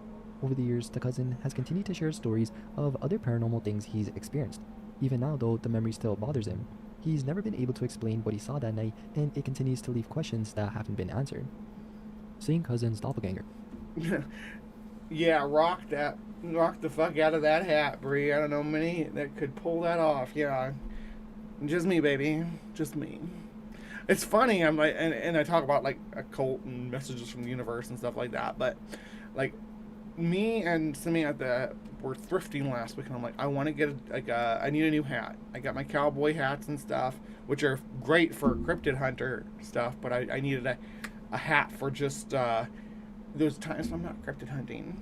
And I'm like, what I really wanted, what I was looking for, was what I call, it's called like a dirt bag cowboy hat, which is like a dirty, not really dirty, but like distressed straw cowboy hat. But I couldn't find one anywhere, and we were in Savers because I thrift my luck. I always thrift my luck, and I found this hat, and I'm like, you know what? Whoosh, put it on. I'm like, holy crap, this is my witch hat. It's official. This is my witch hat. Years ago, when the author was around 18, her family held a surprise 50th anniversary party for her grandparents at their home in Virginia. It was a big event with friends and relatives expected to arrive soon. Most of the family was outside setting up under a large tent in the yard with her Alright, so I'm being accused of being all different kind of flavors, or maybe I'm not. Maybe I'm saying you are. Okay. But rainbow, am I rainbow swirl? Right? John Hudson says that he's tutti frutti. Don't be vanilla, like and share the stream instead, says my unfinished socks. My unfinished sock. Yeah, what Bree said, basically raised normal. There's only vanilla ice cream in heaven. Let that sink in. Eek! And 2 young cousins. Only one cousin, Jonathan, wasn't out there. Not known to her at the time, he was inside the house playing video games in a back bedroom. While the others prepared the decorations outside, she stayed indoors working on a display table for the cake. Her grandparents' house had a ramp leading from the back door down to the yard. As she walked down that ramp, she saw Jonathan coming up. He was about 9 years old at the time, and she casually joked, "What are you doing, brat?" expecting some kind of smart remark in return, which would have been typical for him. But instead of responding, he just stared at her and gave this strange, creepy smile before turning and running back toward the tent. She didn't think too much of it at that moment and headed back inside because she had forgotten the gold. Maybe he's just trying to. But right. Maybe he's just trying to creep you out, doll. She came in through the door. She saw Jonathan walking down the hallway, now with his Game Boy Advance in hand, heading to the kitchen for a drink. That's when everything stopped making sense. She asked him how he had gotten inside so fast since she'd just seen him outside running toward the tent. He looked at her like she was the one acting weird and said he hadn't left the house since arriving. He'd been playing his game the whole time, but she was sure of what she saw. It wasn't a blur or just a glimpse, but it was him. Same clothes, same face, same everything. There were no other boys at the party, only girls aside from him. She also remembered exactly where she'd been standing when she saw him on the ramp. Looking back, she recalled how strange the interaction was. Jonathan didn't speak, just smiled in a way that felt wrong. Off. She described it as evil, not in a dramatic way, but in a sense that something about it didn't sit right. It wasn't how her cousin normally acted, especially not toward her. Later, she remembered something her great-grandmother had once experienced. You guys are trying to guess my flavor, but I'm going to tell you right now, my flavor is red dye number 40. Red 40, as they call it. That's my flavor. The video's audio is low. I can turn it up a little bit. In that same house. The home had originally been a kind of countryside escape from the city used by her great-grandparents. But her great-grandmother had always disliked being there. She rarely visited and avoided staying overnight. On one of the rare occasions when she did agree to go, she was brushing her hair in front of her bedroom mirror when she saw what looked like her own daughter, who was the other's grandmother, wearing a yellow nightgown. The reflection didn't just appear in the mirror, but she turned around and saw it directly in the room, just for a moment. Later, when she called her daughter in a panic, she learned that her daughter had been in Maryland at the time and had never owned a yellow nightgown in the first place. To this day, her grandparents still live in the house. It's located on land. Hopefully that fixes any kind of volume issues. I like to be able to be louder, or like at least slightly louder, so when the video is playing, that you can hear me talking over top of it. But I do want it to be loud enough for everybody to hear, like just me slightly louder, just to make sure that if I cut in and don't get a pause fast enough, you hear what I say over what the video says, because I can always go back. Never owned a yellow nightgown in the first place. To this day, her grandparents still live in the house. It's located on land with deep Civil War history and has always had a reputation for unexplained activity. Whether it's the house, the land, or something tied to certain people in the family, she still doesn't know. Well, what happened that day, seeing someone she knew acting strangely where they shouldn't have been, never left her. She's still not sure if it was a doppelganger, a ghost, or something else entirely, but she does know it wasn't just her imagination. Oh no, I appreciate you, Kalasia. Thank you so much. D is for doppelganger. In late 2012, a woman had been dating her boyfriend for nearly a year when something unusual started happening. He began seeing someone who looked exactly like her, not once but repeatedly. These sightings happened about once or twice a month. This is the last one I'm going to cover here because we're out of time. But always at his house, and always when she wasn't around. At first, it was just quick glimpses. He'd spot her figure out of the corner of his eye, walking down the hallway or standing near his room. But over time, the details became more specific. He started noticing her scent, the perfume she always wore right before seeing the figure. None of his family members used that perfume, and she didn't leave any clothes or personal items at his place, so there was no reason that scent should have been there. The look-alike didn't also just resemble her, but it wore the same kind of outfits she usually wore and carried itself in the same way. But despite the familiar appearance, something felt... Yeah. Kids lie? What? Miranda, children don't lie. What are you talking about? Felt off. Each time he saw it, he described the atmosphere as heavy and sad. It wasn't threatening, but it didn't feel right either. Then one night in June, things escalated. The two of them were on the phone having a normal conversation when mid-sentence he suddenly went silent. She asked what was wrong, but all she got was a whisper. After a pause, he told her he could see her, or at least someone who looked exactly like her. He had been walking around the always happy to have you here, Miss D. Dining table during their call when he noticed someone sitting on the couch in the lounge. His family had already gone to bed, so he thought it was strange. When he looked closer, it was her double, just sitting there like it belonged. He panicked and ran into the adjacent playroom. From there, he couldn't see it anymore, but still heard it moving. That is very telling, too, how many of these are children seeing somebody. And there's people that have face blindness, too. Like, if you think about that, face blindness can be an attributing factor to thinking you saw somebody's doppelganger, because you can't tell the difference between faces at all. The kitchen, opening the fridge or cabinets, and getting what sounded like a glass of water. Later, he checked, but there was no glass at a place. She tried to calm him down over the phone and asked what kind of feeling he got from it. He said the presence felt deeply sad, not violent, not angry, just worn down and in pain. He also noticed something strange, that the figure had brown hair. She had dyed her naturally brown hair blonde, which made the details stand out. It felt personal, like the thing wasn't copying her as she was now, but as she had been before. After that night, the sighting stopped. He hadn't seen it again, and she didn't doubt him, not because of what he... Is John throwing a barn dance? I don't know about living in the barn, but I'll come dance in the barn. If you throw a barn dance, I'm totally into that. But because of how he said it. The fear in his voice that night was raw, and it wasn't something anyone could fake. What confused her the most, though, was why it was imitating her, why it only showed up to him, and what it actually wanted. No one else in the house had ever seen it, and whatever it was, it seemed connected to her, or at least to the version of her that he carried in his mind. My mother's doppelganger. This happened around 10 p.m. back in 2001, when the author was a teenager. It's not a long or dramatic story, but it stuck with him and left him wondering if what he saw was real, and if it was what exactly he witnessed. At the time, he lived in a house where the kitchen, the family room, and his mother's bedroom were all connected by a short stretch of hallway. From the couch in the living room, you couldn't directly see into the kitchen, but you could tell when someone left it, either from the light spilling out or from the sound of someone walking toward the living room.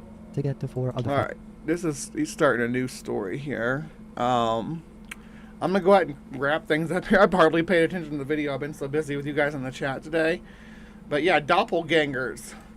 Doppelgangers. A mysterious phenomenon that seems to be more psychological than cryptozoological, in my opinion. But it's in the cryptid wiki all the same. But some of these things toe the line between creature and psychological phenomena. Maybe there's a little bit of crossover between that, because, you know, like they said, people run into people who look like them all the time, and a lot of these are children who have not developed that facial recognition ability quite as well as they will later in life when they reach adulthood. But before I wrap up Cryptic Corner, since we're mentioning Alira's music and you dropped Alira's link, Alira wrote a song about me. I'm not even kidding. She wrote a song about me, and I'm gonna make you all listen to it. Yep. Here we go. And while you all are listening to that, I'm gonna refill my coffee.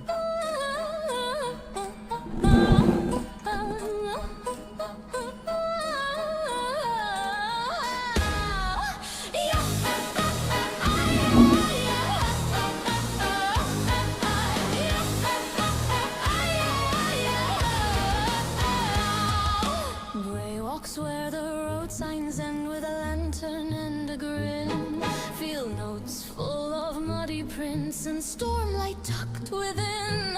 The pine trees lean to listen when she steps beyond the track, and every shadow whispers, "Good, the strange girl has come back." She knows the doors that people close. She knows what names can do. She knows the myths they make of girls who dare to live as true. Yet she loves with haunted creatures underneath the crooked moon, then asks them for the evidence and offers them a spoon.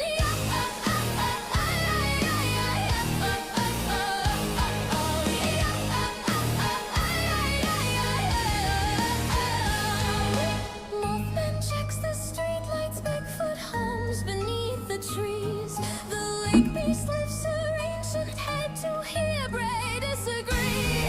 Crop circles bloom like mandelbrot in golden fields of wheat, and somewhere in the static, the unknown stars tap in its feet. So come back to the Hive, Bray, where the strange ones wait and sing, with a spell book full of questions and a sharp enchanted sting. For every little weirdo who still loves the unexplained, you make the dark feel friendly, and the monsters less ashamed. Is it a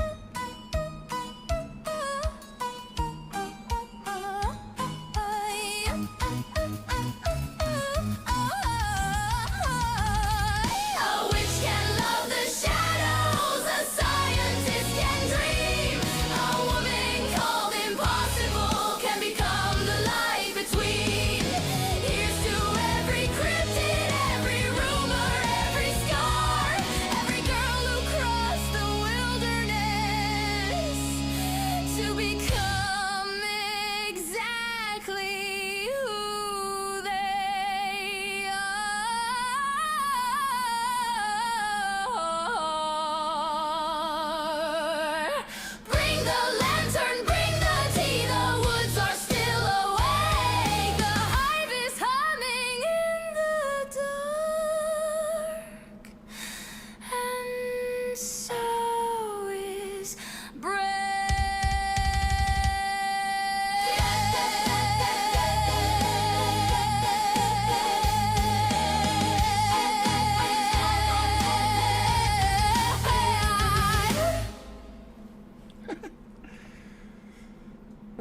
right. So, that's our episode of Cryptic Corner about the Doppelgangers. I think I'm going to put that song at the end of my Cryptic Corner videos now. Yeah. So, doppelganger phenomenon. What's your thoughts on it? Psychological? Is it physical? Is it people seeing just someone who looks kind of like them? Is it people having a hypnopompic state when they're dreaming? Or is it a combination of all these things together? You tell me in the comments down below. And if you think it's a supernatural explanation, I'd love to explore that with you. So let me know. Let me know. All right, so thank you so much for sticking around. Please remember to be kind. Take care, and we'll see you next time. All right, live from the Hive audience. Don't go anywhere. Do not leave. Do not leave. I love folk music. That was a killer song. Thank you so much, Alira. Now, I'm going to take my intermission. At this point, it's usually when I go to the bathroom and stuff, but since I already refilled my coffee. Aliens, it's always aliens. Boom. Yes, Alira's stuff is fantastic. Go subscribe to her and then come back. Come back and watch the next section of the show, because we're talking about we're talking about Indigo children. It's gonna get derpy as hell. So yes. I'll see you back here in just a moment.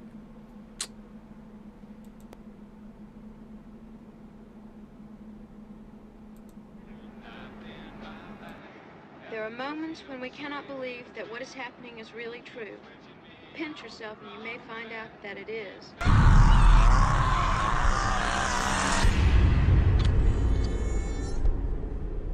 This heat is just driving me crazy. I don't know if I can take much more. The condition of retrogradation is contrary or inharmonious to the regular direction of actual movement in the zodiac.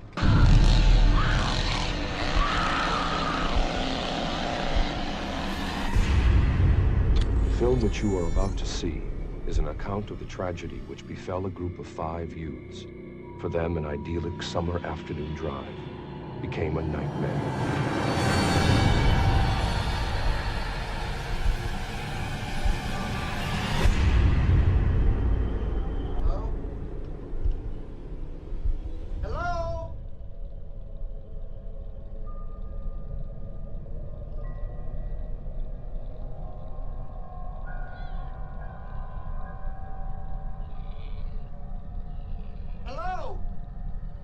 It is all the more tragic in that they were young. But had they lived very, very long lives, they could not have expected, nor would they have wished to see as much of the mad and macabre as they were to see that day.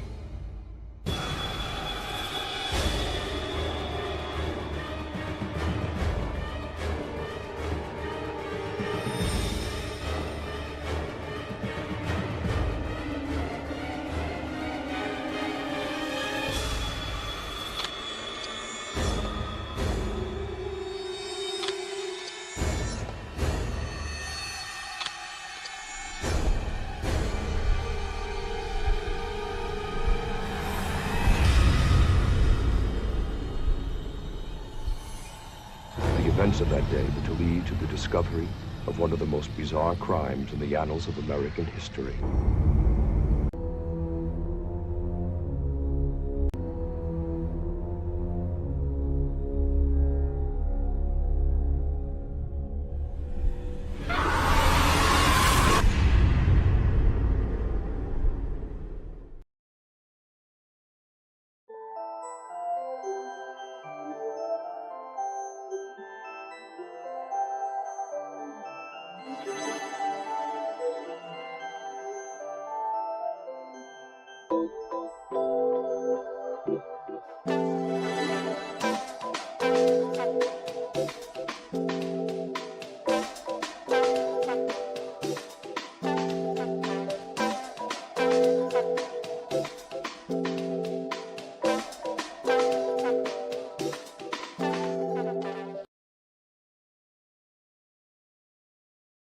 All right, hello, my beauties and bees. Welcome to Mind Over Matter, where we unlock the super secret powers that are within all humans.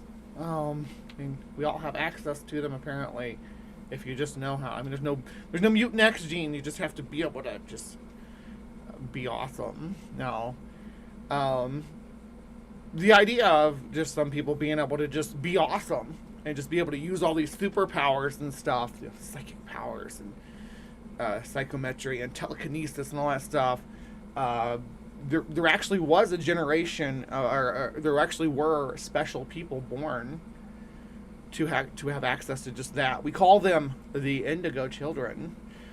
Starting in the 1970s, it is the story of the Indigo children, and we're going to look at that today. And I am going to I'm going to source this through the ever reliable and always hilarious Gaia. Because who can you trust more than Gaia, right? Not my Gaia. My Gaia is good. Yes, I'm a Lovelockian Gaianist, but that's a completely different Gaia than these woo-woo Gaias that are right here. My Gaia is scientific. It's a superorganism, not some spiritual thing. 95% naked most of the time also. What? Crazy thing about ticks is I spend the majority of my day out running through the sticks and caring for animals. Never had a tick on me. Yeah, I've always had kind of thicker skin, so ticks and mosquitoes don't really bother me. I think they have trouble biting through my skin at most places.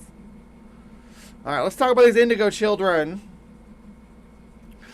Indigo children are often described as extraordinary beings with powerful spiritual powerful spiritual emissions. Oh my. You don't want them spiritual emissions getting too powerful though. My. No, spiritual missions. Spiritual mission. Connected to the New Age movement. And I am not a New Ager, by the way. I'm a witch, but I'm not a New Ager. I'm mostly an atheist. Mostly. I'm willing to have the discussions though. But yeah, I am not a New Age witch.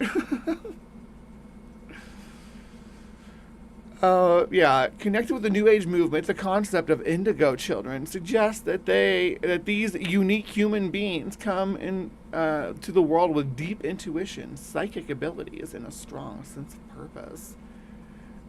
May believe they are old souls destined to help humanity transform outdated systems and move forward towards a higher state of consciousness. Oh, goodness gracious. A higher state of consciousness.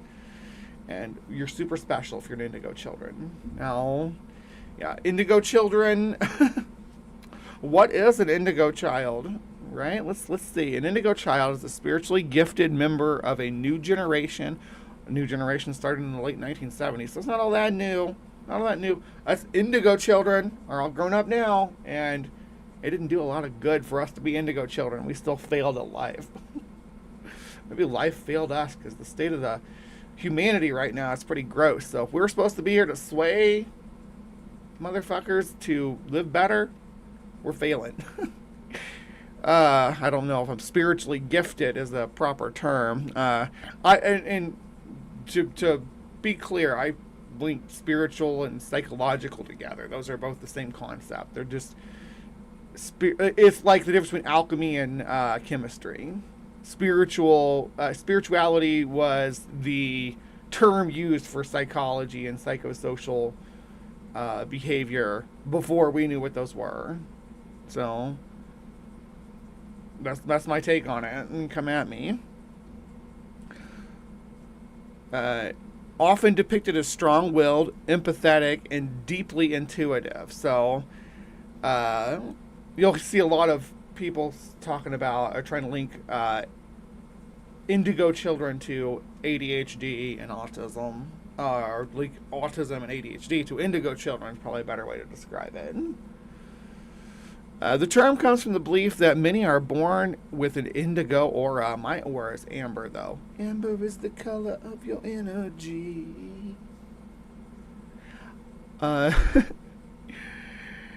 Linked to the third eye, This is right here. I keep mine covered by this hat because the sun burns it. I'm not only a witch, I'm a vampire too. And I was explaining to Samantha the other day, like, vampires aren't actually killed by the sun. It doesn't turn me to dust, and I sure as fuck don't sparkle in the sun. But it does burn my sensitive skin worse than most people because I'm super white. And it does hurt my eyes and give me migraine headaches and make me feel nauseous and weak and not able to think straight. So, you know, being out in the direct sun, I mean, I think a lot of people have those reactions to being out in the direct sun, though, but I have super sensitive eyes. I have a photophobia sort of situation going on, so, you know, do whatever I do well. It comes to my agoraphobia, too. Sometimes I like to sit in the dark like a little creeper. So am I an indigo children, or am I a crimson child? Like the opposite of an indigo children, I'm a crimson child. We're here to defeat the indigo children and take rule of the empire for the Sith, or the Crimson. Yeah, Team Crimson. Indigos are thought to possess intuitive abilities, creativity, and inner drive to challenge unjust systems. Seen as old souls on the spiritual journey, they are viewed as visionaries who resist conformity, promote justice, and represent a broader shift in consciousness. I had a friend when I was in my early 20s who had a daughter that was, when I started really hanging around with him, she was like 6 or 7, maybe a little bit older than that. Regardless, her mother was convinced that she was one of these indigo children, that she was special, and like let her kind of control how they lived. It was really bizarre. I'm not going to name her and like shame her or anything, but like the way that they lived their lives was based on this kid's instruction, because her mom was insistent that she was an indigo child. So this can be like detrimental. It is probably detrimental to the kid too. I can't imagine how detrimental it is to the kid to have your mom be like, well, you know, I only got enough money this month to either pay the electricity or buy groceries. Which one do you want? Making the kid choose shit like that. It's crazy. History and origin of the concept. The term indigo child was first introduced by Nancy A. Top, a parapsychologist and synthete, in the 1970s. I want to say her last name is Tappy. Nancy Ann Tappy, maybe? Tappy observed that some children seem to have predominant indigo blue auras. Auras are kind of, it's kind of a funny thing. Like auras, and the colors of the auras and things like that is all linked to old mythology. And different cultures have different colors for different meanings for your aura. So which one's real? It's kind of like different versions of God, you know, different auras. I've never had any experience with auras or being able to see auras, at least not except for like when I swim in a pool with chlorine in it and open my eyes underwater, and then if it's at night, especially, all the lights have little auras around them, or the people, if they stand in the light, they have a halo around them, but it's always like a reflection of their skin color. So, you know, maybe I just don't have the vision. Maybe I'm just as a crimson child instead of an indigo child. Maybe I am just not able to see the auras. We have other powers. Yeah, our psychic abilities don't allow us to see auras, but they allow us to destroy our enemies with mind bullets. Mind bullets. Oh. Like I push play like I'm watching a video. I'm reading something, Bree, you're reading something. That's what's wrong with the Crimson children. We lose track of what we're doing and have time loss. I seriously struggle with time loss. It's a real problem for me. Where was I? Okay, so we're talking about their psychic abilities. In the 1990s, authors Lee Carroll and Jan Tober further popularized the idea through their books, which describe specific indigo children traits such as hyperactivity, sensitivity, and resistance to authority. They position indigos as a new generation of human beings sent to help dismantle outdated structures and lead society into a greater awareness. And that's true. They're right here. Listen and bear with me. So we'll look at this timeline, right? These authors came out in 1990, and I'm not believing in their woo, by the way. This is completely different. Okay, I'm not believing in their woo, but this is in the 1990s. Okay, I was a child in the early 90s. I was born in 1983, so 1990 I was like 7. And then, I was 16 in 1999. So to give you an idea of my age during this time. But during this time, there was a big movement about medicating hyperactive children, diagnosing behavioral stuff in the children. There's a big movement about it. And during this time, a lot of children were overdiagnosed, over-medicated. They were given, Adderall was a big thing. Yeah, that's a good way to describe this. This is when Adderall became a big thing. When everybody's putting their hyperactive kid on Adderall. It's also when the society stopped saying, hey, if your kid's got mental illness like autism, you need to put them in a psychiatric ward. You need to keep them away from society. Or they were just considered person was just considered an awkward outcast. But then in the 90s, they started diagnosing these things. Actually, this person, has this condition, which means they learn this way, or they have to interact with people this way. They don't have any control over that aspect of their existence, and we need to accommodate them in society. And things started shifting around for that because of this movement away from just hiding away your problem child or your child with a learning disability or a behavioral problem or developmental disability. But these people wanted to tie all kinds of woo into that sudden, it's just like the people still say today, oh, nobody was autistic when I was a kid. Yeah, they were. You just didn't know it. And yeah, and since we didn't know it before, and they come up with these diagnoses and start treating hyperactivity with medication and stuff like that, start treating these children, all of a sudden they see an influx of children diagnosed with these behavioral conditions, and the woo-woo people are like, well, this didn't happen until just recently. There weren't these people, and now they're here. They're a new thing. They're a new phenomena. And they must be special. That's why they behave different. That's why they're hyperactive, or that's why they, what's the description they used up here? I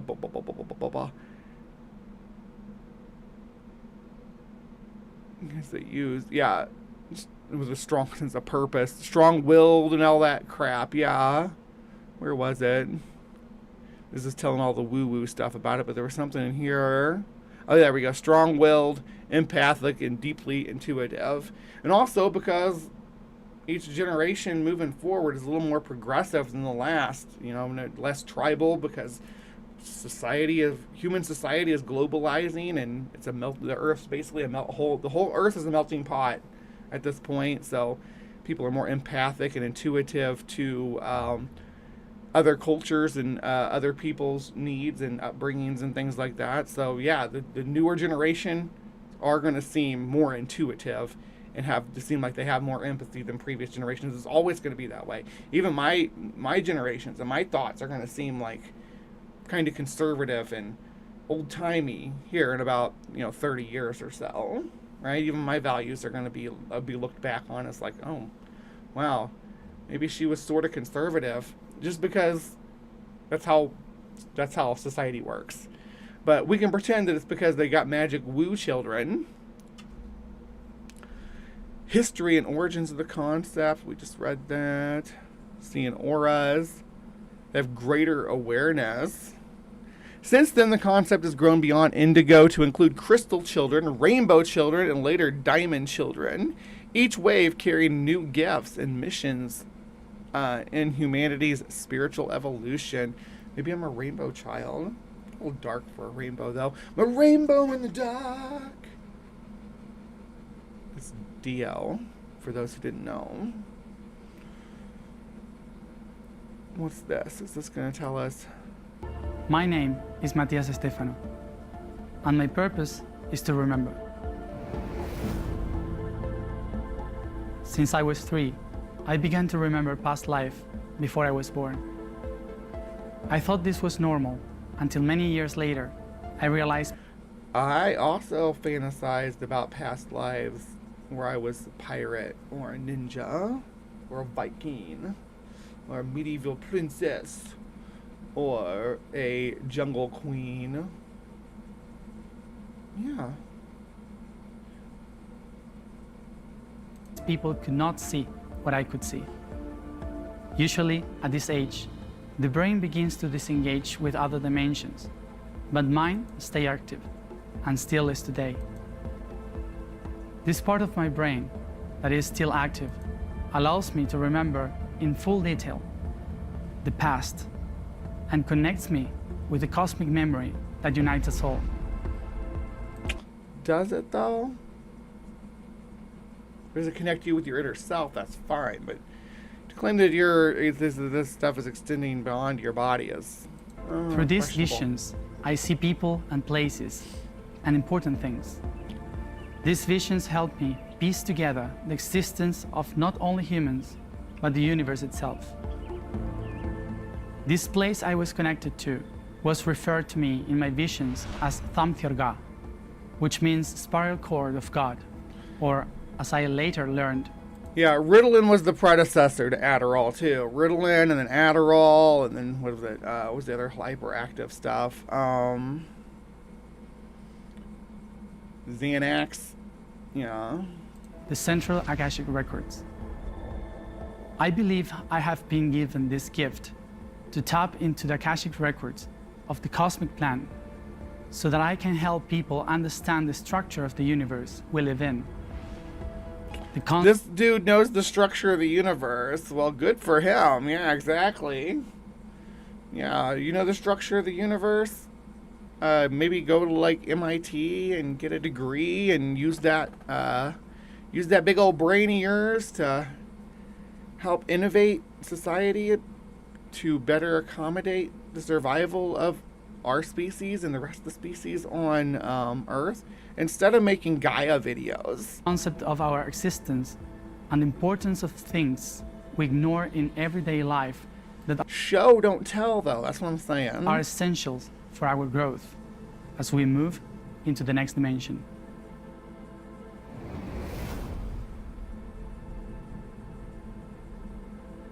Oh, Gaia.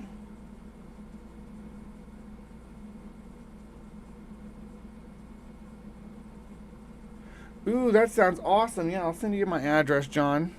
Is it best to reach you on Facebook or Insta? I see you more on Insta, I think. Okay, Indigo children, signs and traits. The following Indigo child signs are most often cited. Core traits: spiritually inclined, a deep connection to a higher purpose and awareness, empathy and sensitivity. This is my Indigo child trait right here. I'm freaking too empathetic.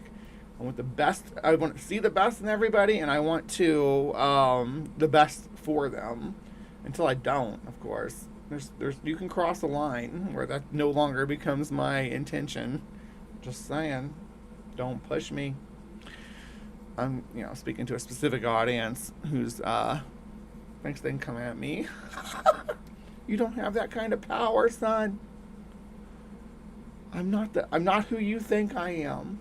Just because that's who you think you knew doesn't mean that's who I am. Oh my goodness, no. Later, John. All right.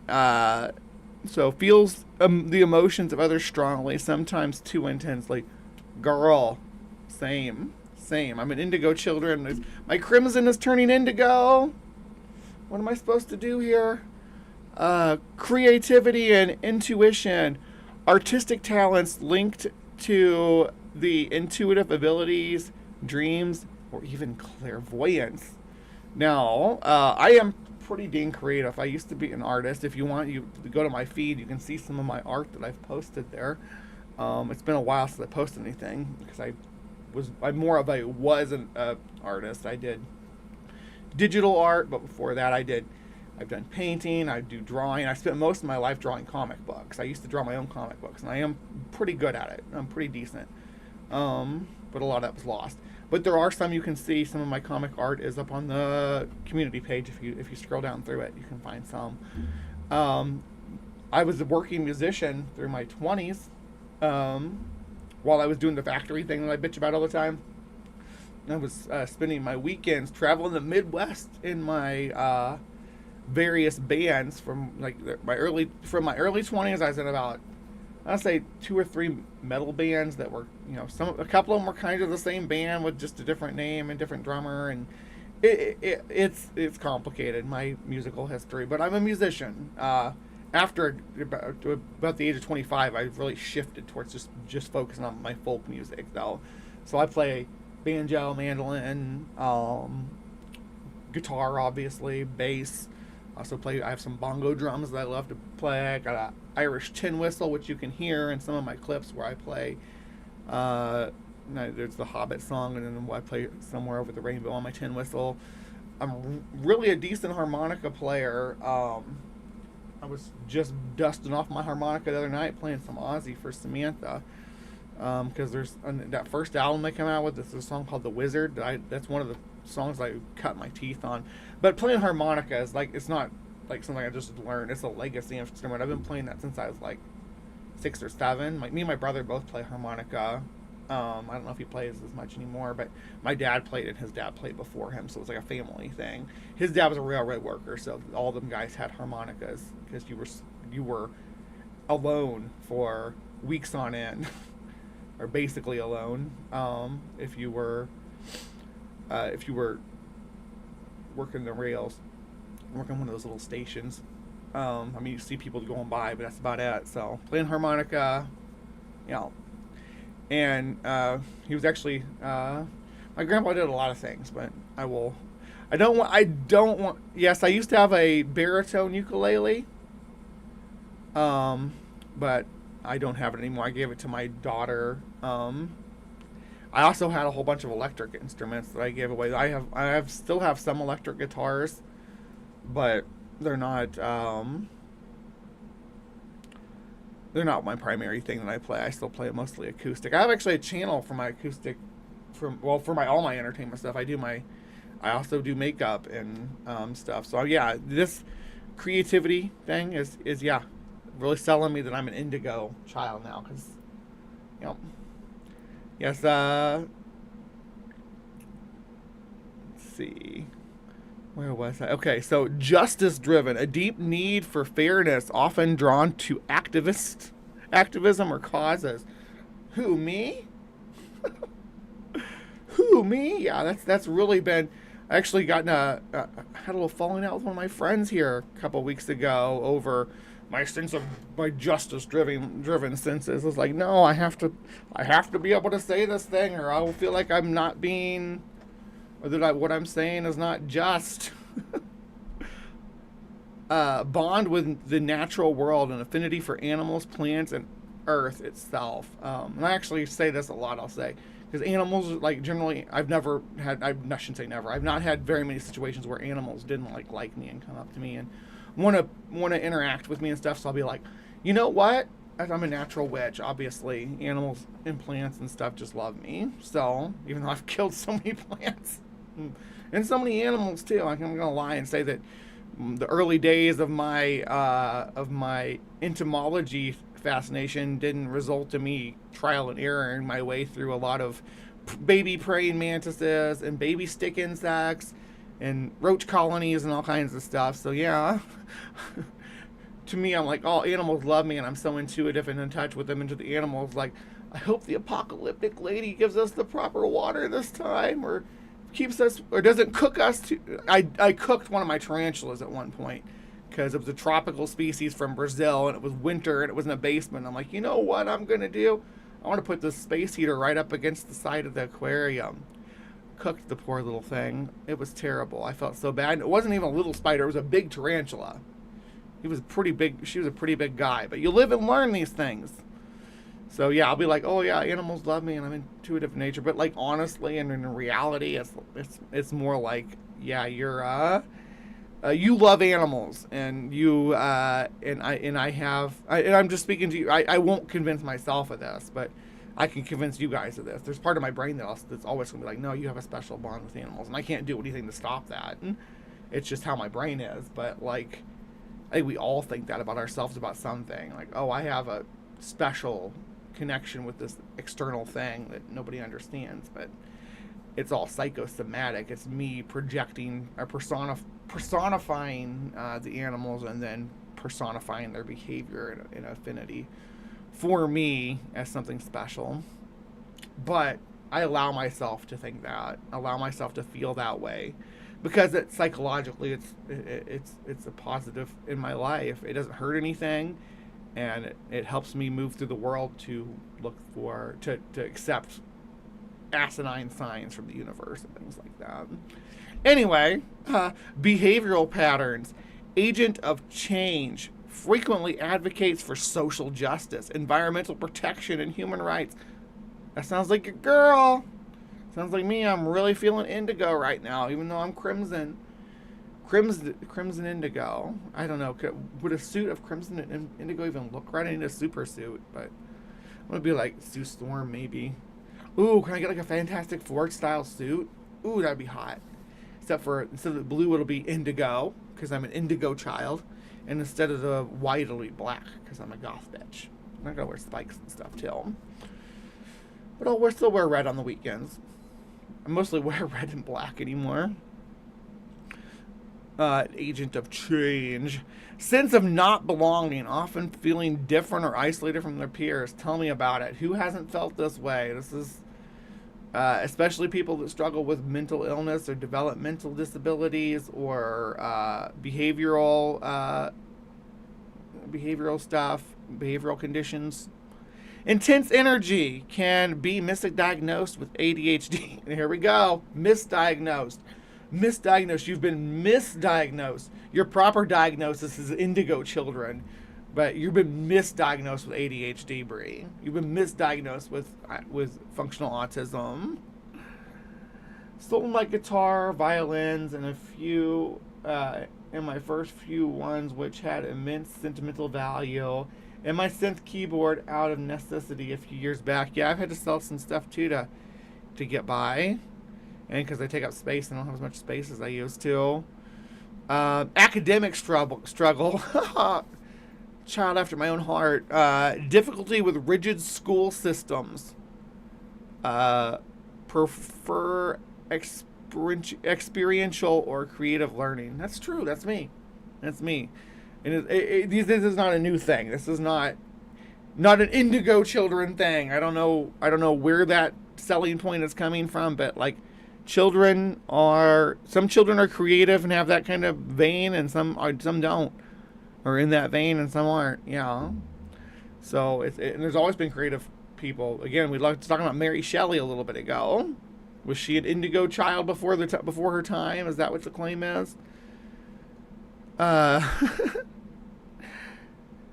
Adventurous, love for exploring new places, ideas, and cultural experiences. I am into that, but I'm also which is a strange balance with my struggle with agoraphobia. So that's why I spend so much time on Google Maps. I think the only person who spends more time on Google Maps than me is probably Milo Rossi.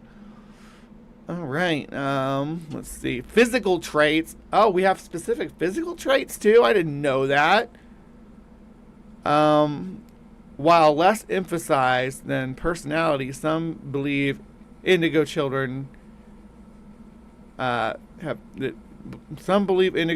physical traits include piercing intense eyes.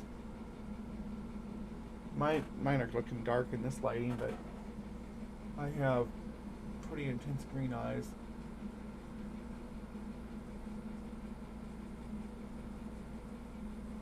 But piercing and bright enough. I hope so, to qualify me as an indigo child. There we go. I think that's why it looks so cool when I have just one eye showing. My eyes are like a sort of a dark pea green kind of, but in some lighting they get really bright. Some lighting they look blue too, which is really weird and blows my mind. Like in some photos and stuff, they have blue eyes. What else? A vibrant indigo aura. Okay, I didn't know aura was a physical trait. You're really pushing the definition of physical trait. What color is my aura? It looks like it's like a UV purple, right? Look at that. See that? Some people think I have a black light behind me. That's just the aura that I emit in the room. It just turns the room like that color. That's why I put up the black light tapestries, because it emanates from me and lights them up. There's no light back there. There's no black light or anything on. It's my UV indigo aura. High energy or physical sensitivity to food, chemicals, or environment. Are you talking about my tummy troubles? Because I do have tummy troubles. You'll notice that on my Care Bear list that I put on my community page, where I created my own group of Care Bears, that one of them was tummy trouble there. I think it was potty time bear or something like that. But yeah, I have tummy problems. I have, all the basic problems that come with being a bottom. Not always the bottom though. Sometimes I'm a top. Depends on the circumstances. Types of indigo children. Spiritual teachers often describe 4 main types of indigo children, each with its own strength. The humanist, compassionate, helpers drawn to health, education, or social services. Artist, creative, innovators who express espresso, truth, and inspire transformation. Conceptuals, analytics, and system-focused, seeking to rebuild outdated structure. Interdimensionals, spiritually advanced and profound with profound psychic abilities, able to act as a bridge between realms. Oh my goodness. So this is like a zodiac sort of thing. One of these, somebody's going to fit it. Everybody's going to fit into one of these, right? Or more of them. I think I fit into more of them. Then I think I fit into at least the top 2. This is my personality type. So it's like horoscopes. It's just kind of vagary, covering all the bases. Each type of indigo child expresses the same mission, guiding humanity forward in different ways. Do they though? Maybe I'm an indigo child and I want the extinction of the human race for the betterment of life on Earth. Does that fit with the indigo children mission statement? Challenges and common issues of indigo children. The very trait that makes indigos unique also presents challenges. Authority conflicts. Their rebellious, independent spirit often creates tension with parents, teachers, or institutions. Or they have oppositional defiance disorder like me, where telling me not to do something or telling me to do something makes me stubborn against doing it. It makes me less likely to do it and more likely to push back against you. I don't like to be told what to do or what not to do. Emotional overwhelm. High empathy can lead to anxiety, depression, and physical symptoms like headaches and digestive issues. Don't I know it, sis? That's my life described right there. But I don't need any special indigo powers to have those problems. Those problems come from me being an empathic human being. Not something special, just a regular human that's empathic towards my fellow man and the struggles of my fellow man that cause me anxiety, depression, and physical symptoms like headaches and digestive issues. In a nutshell, that's like this could go on my gravestone. Clearly, I'm an indigo child. Oh, here we go. Here's where things get very troublesome. Misdiagnosed. Many indigo children have been labeled as autistic, ADHD, or dealing with other mental health conditions. This is a disgusting thing for Gaia to post. And that's not even saying they can't believe in indigo children. You can believe in indigo children. That's fine. You're not hurting anybody with that belief, then you're fine. But when you start telling people to, instead of you don't need to go to go to therapy and get on these meds to help you deal with your condition. You're an indigo child. You're special. You don't need to treat your your behavioral problems. The world should adjust to you. Like, fuck no. I know I have behavioral problems. I try to work through mine, right? Yeah, and you can do that and still be an indigo. To be like, oh, I'm an indigo children. I have all these psychic powers. I must learn to control them or some shit like that. You don't have to. You don't have to be like, oh, I'm magical, so fuck you. You deal with my behaviors.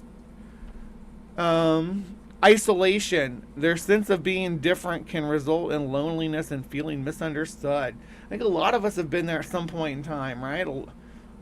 Being a human is the human condition to feel outcast and lonely and misunderstood, or at least for that to be a strong point of anxiety for you and your behavior. You're always looking to be like, did I do something to make my peers reject me? Or am I going to be rejected tomorrow? Are they already rejecting me? Are they talking about me right now? Do they even like me? Are they just pretending to like me because I have this behavioral issue? You know, you're not an indigo children. You're a normal human with stress and social anxieties that we all deal with. Most all deal with. So I should say, it shouldn't speak for everybody, but most people deal with some level. I'm not undiagnosed. I'm just indigo, right? That's exactly the problem. The Zodiac Killer was the indigo bridge between us and insanity. Oh my, ninja.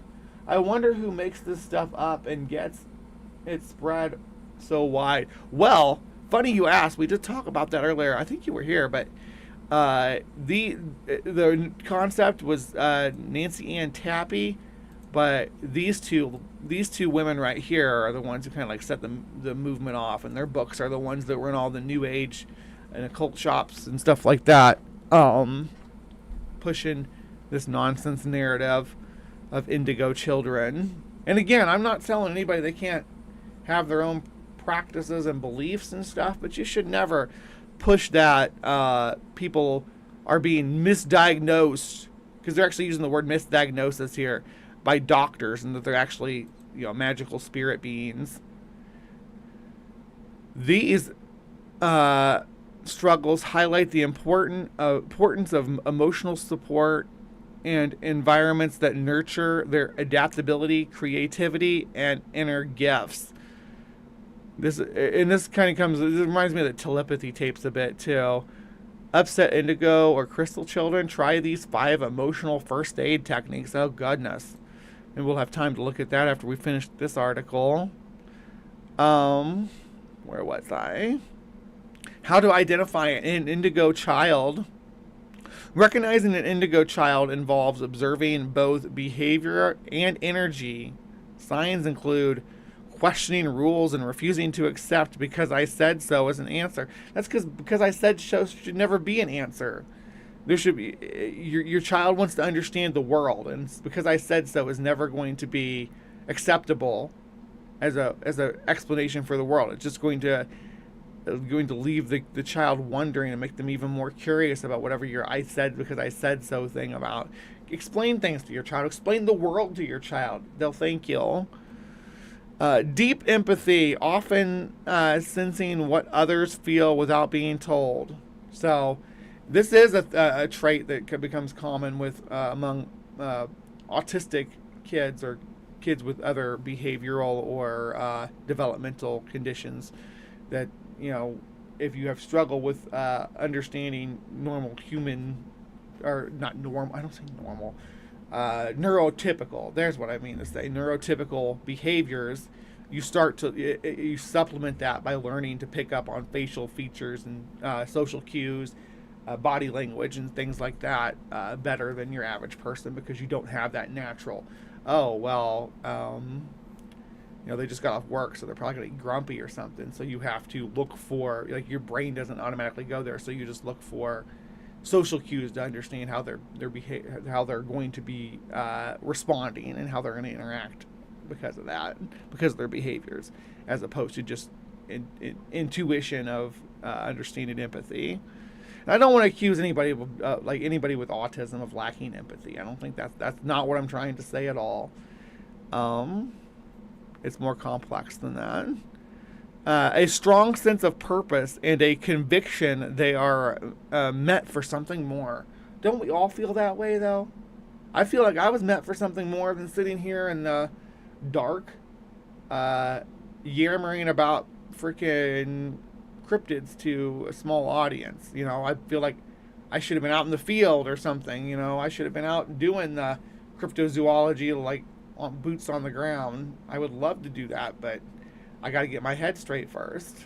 But regardless, we all think that we have some important calling or something. Not even a calling. Like, we all try to find purpose in our lives. Some people find that purpose externally through religion or spirituality, but some people find that purpose through passion or through slow learning.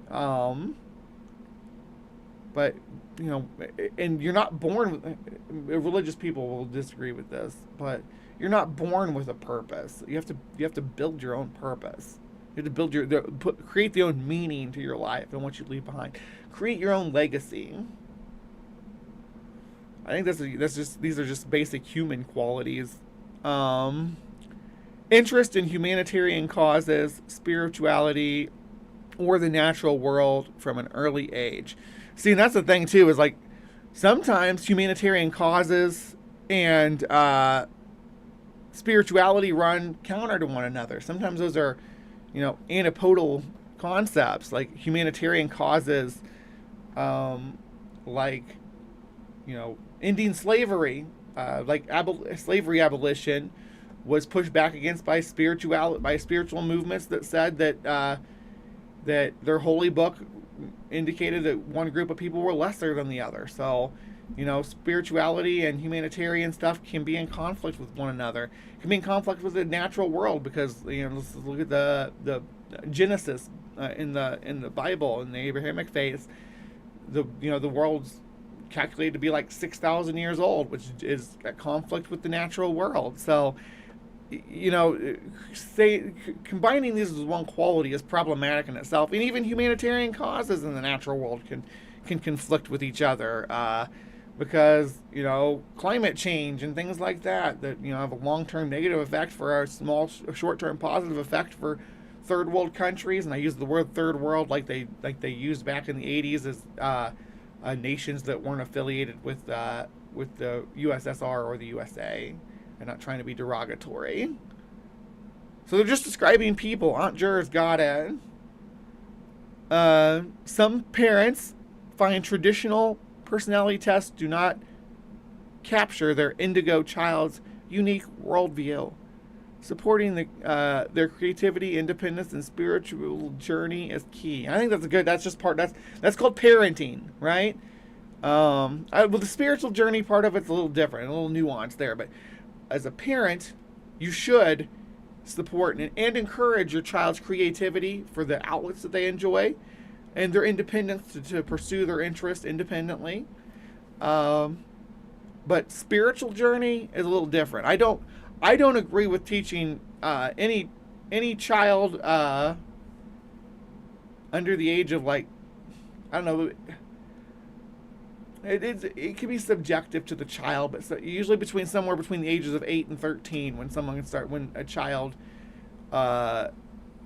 is old enough to be resistant to indoctrination by bad ideas, or able to critically think about what they're being told. Before that, you're just if you tell a kid like that Noah's Ark was like a real thing, for instance, that's abusive, right? You're not doing good for that child to tell them that, because their brain's not developed enough to reject that or to critically think about that claim.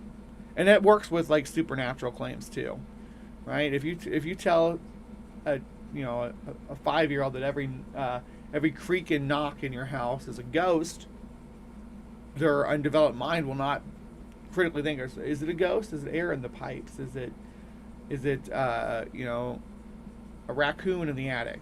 You know, things like that. They won't think about stuff like that because they were never given the opportunity, or they were presented with these concepts before they were given the opportunity to develop critical thinking skills. And this is a weird line, because you can, fiction and whatnot, because you want kids read fictional stories with magic in them all the time, with magical concepts and things like that. Yeah, Santa Claus. This is exactly like a Santa Claus situation. At what point? Because Santa Claus is fun. And in a way, Santa Claus is real as a thought form, as an idea that we have in our head of the spirit of giving and the holidays. He's a thought form. You don't have to you never have to tell your kids Santa Claus isn't real. You just have to tell them that he's not really the one bringing the presents. He's the one. You could say, even if you want to bring it into your spirituality or whatever, you could say Santa Claus inspires me to go out and buy these presents and bring them to you. The spirit of Saint Nick was upon me, or something like that. You can incorporate these ideas without having to indoctrinate your kid into woo, or then indoctrinate your kid into woo and then break them out of. And I say this as someone, like, if I had a chance to go back again, I probably never would have told my kids about Santa Claus, at least not in the concept that I did, like he was a real guy. You know, I did that, but like looking back now, I'd probably do things differently and teach them that it was more of a spiritual being, or when again, remember that I consider spirituality an aspect of psychology and psychosocial development. So it's not the same thing as you're going to hear from like New Agers or Christians and things like that. But I'm perfectly okay with people referring to that concept of their existence and the way they move through it as spirituality. I'm fine with that. If that's what you need to do, if that's how you need to feel about it in order to function in the world, I don't care. As long as you're not hurt anybody. A lot of people have a lot of weird ideas. Okay, so there's categories actually. Other than the indigos are divided. There's indigo children, just like vanilla indigo children, right? And then they come in new flavors. That's kind of funny. Many of the New Age community view indigo, crystal, rainbow, and diamond children as part of an ongoing spiritual evolution. Each generation is said to embody distinct traits, energies, and missions that reflect humanity's gradual awakening. All right, so we get the vanilla on top, the indigo children, the plain Jane.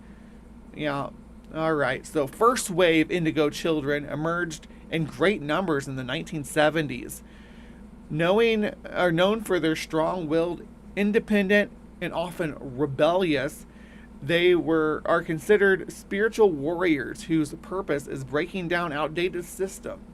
Their questioning of authority, passion for justice, and drive to challenge hypocrisy set the stage for generations that followed.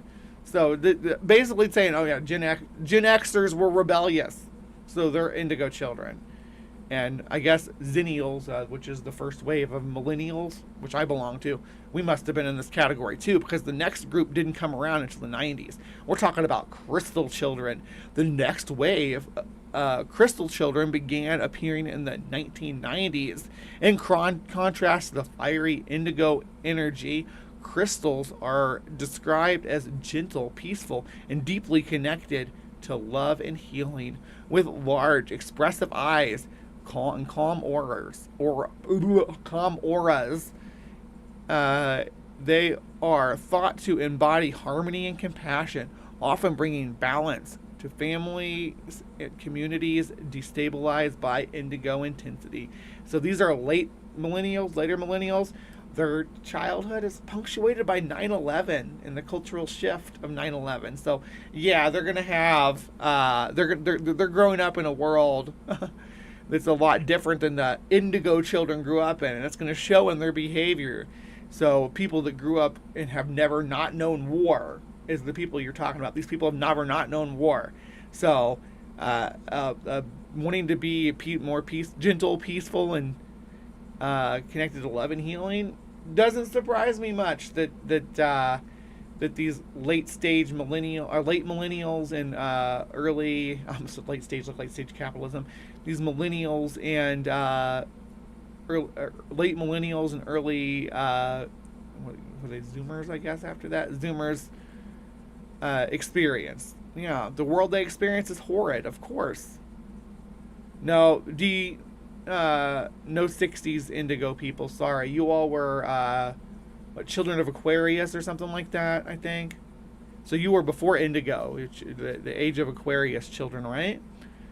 The people born in the 60s. Anyway, so crystal children. Now rainbow children, the gayest of the children, I guess. Could you imagine going to like a CPAC thing or whatever and be like, I'm a rainbow child, and see how they responded to that? Born primarily after 2000, rainbow children are often described as joyful, adaptable, and highly creative. Their energy is light and vibrant. They are said to be natural forgivers, unafraid to love unconditionally. Rainbows often demonstrate a playful spirit with strong intuitive abilities and an openness to the natural world. They act as a bridge between past generations and future generations. Past generations and future possibilities, embodying the resilience of optimism. Every generation is a bridge between the one that came before and the one that's coming after, though. You kind of made a non-statement. Every generation has its own version of hippies, says Miranda. You're not wrong. All right, and then we have diamond children. The newest generation, diamond children, are believed to have begun arriving around 2008. That's when my daughter was born. Often described as visionaries, they are said to carry an innate ability to manifest their desires and shape reality. They're reality warpers like Franklin Richards from the Fantastic Four.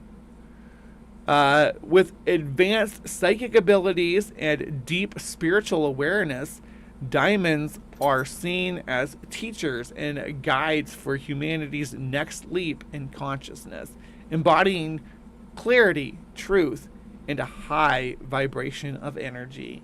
Yeah, energy is one of those fun words that you can just use to mean anything. Together, these four groups are often seen as phases of spiritual awakening across generations. Indigos clear the path, crystals bring healing, rainbows spread joy and adaptability, and diamonds offer visions and manifestations for the future. Aren't they all offering something for the future, though? I would say. The idea of indigo children has fascinated and inspired spiritual seekers for decades. Whether understood as old souls with cosmic missions or as sensitive, gifted individuals navigating a complex modern world, they embody humanity's potential for profound transformation. By recognizing their signs, supporting their challenges, and honoring their place alongside crystal and rainbow children, we can help indigos fulfill their purpose. In doing so, they remind us of the enduring power of compassion, intuition, and a collective spiritual journey towards higher consciousness. Okay. Well, FAQ about indigo children. What is the meaning of indigo child in astrology? In astrology, the indigo child, meaning connection to planetary alignment, suggests higher awareness, adaptability, and psychic gifts. Can I do my psychic with this hat on? I guess I can. I still like this new storm pose better. Or the Spider-Man pose.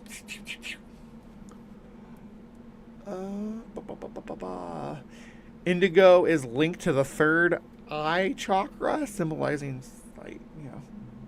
So when I reveal my third eye, you all are suddenly hypnotized. That's why I wear this hat. So I don't like to do it, but when I have to hypnotize people, I can go.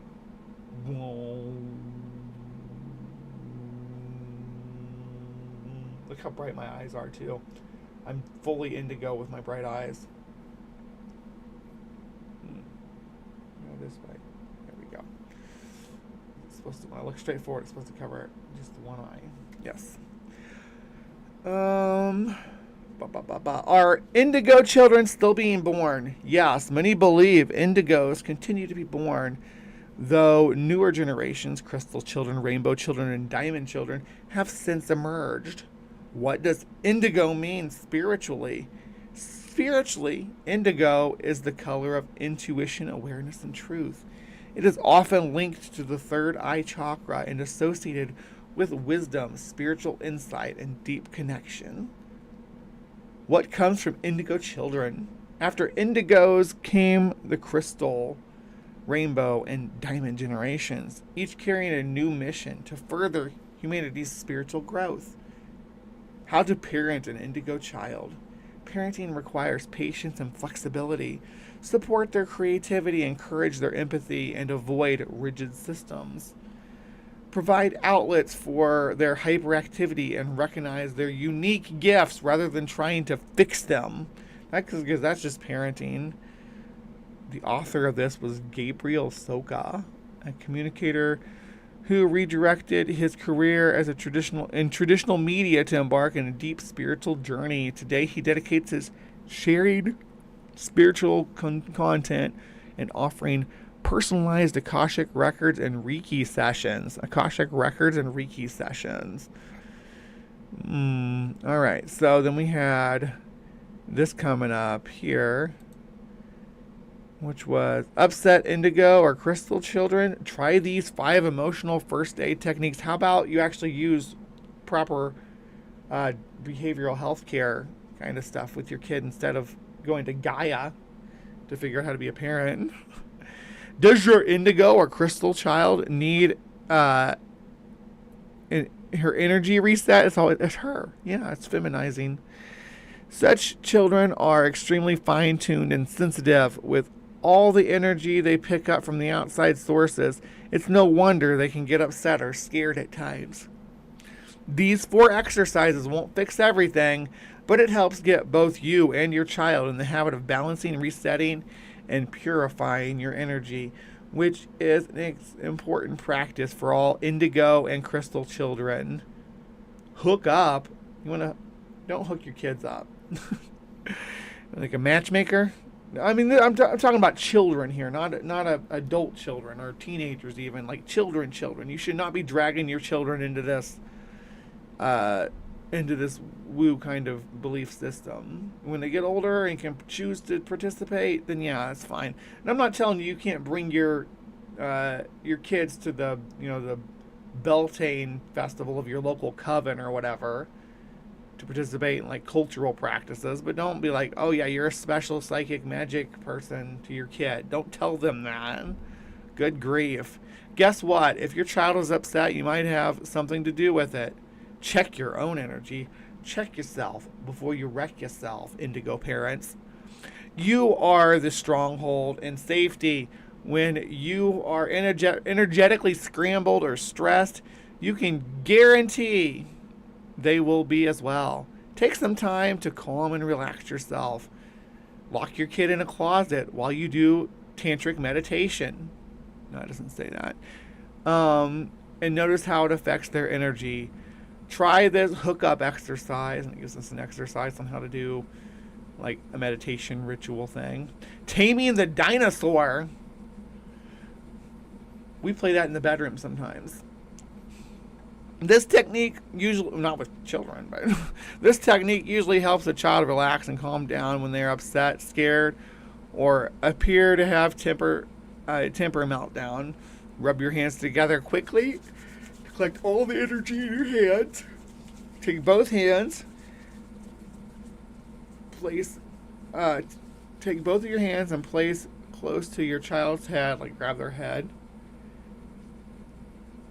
Grab your child by the head. With or without their consent, I guess. Near each of their ears. Without, you don't touch them. So you're doing like a, I'm not touching you thing to a child that's already upset. Okay. Without touching the child's body, sweep around the ears and down the sides of the head, neck, shoulders and arms, and off his hands. Imagine your hands. Okay, so you do like a, I guess you can do that to your child as part of a calming technique. As long as you aren't telling your kids, like, I'm sapping the negative energy out of you or some nonsense like that. You gotta just let the child know this is a calming technique.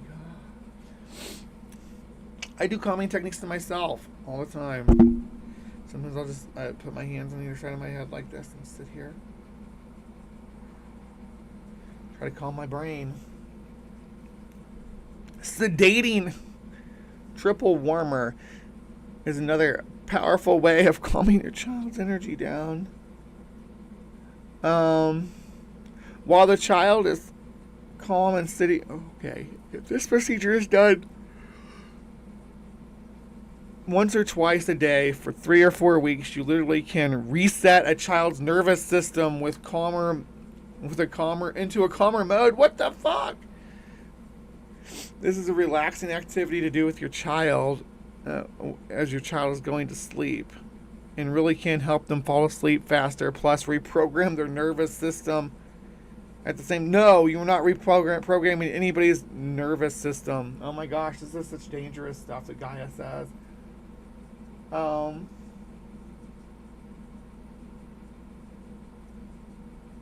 Spooky. I love it when I find fossils that are agatized. They make the best jewelry. I love fossil jewelry.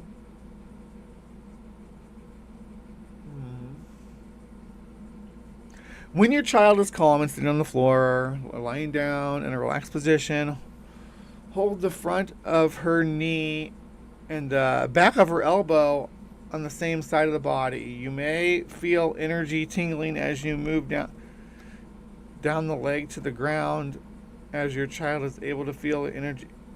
Is your child able to feel the energy moving too? Do not do this to your child, for fuck's sake. When the first side feels like it's finished, how do you know that? Switch to the opposite elbow and knee and repeat the same procedure. Next, hold the child's little indentation on the outside of the baby toe with one of your index fingers, using your index finger. This is super weird stuff. Karate chop with affirmation. Have your child use a karate chop with an affirmation to help shift out the negative uncooperative state. What the hell am I reading here? Safe place with a butterfly hug.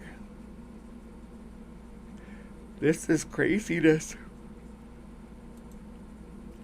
Star child characteristics in Indigo. Oh my goodness. Gaia.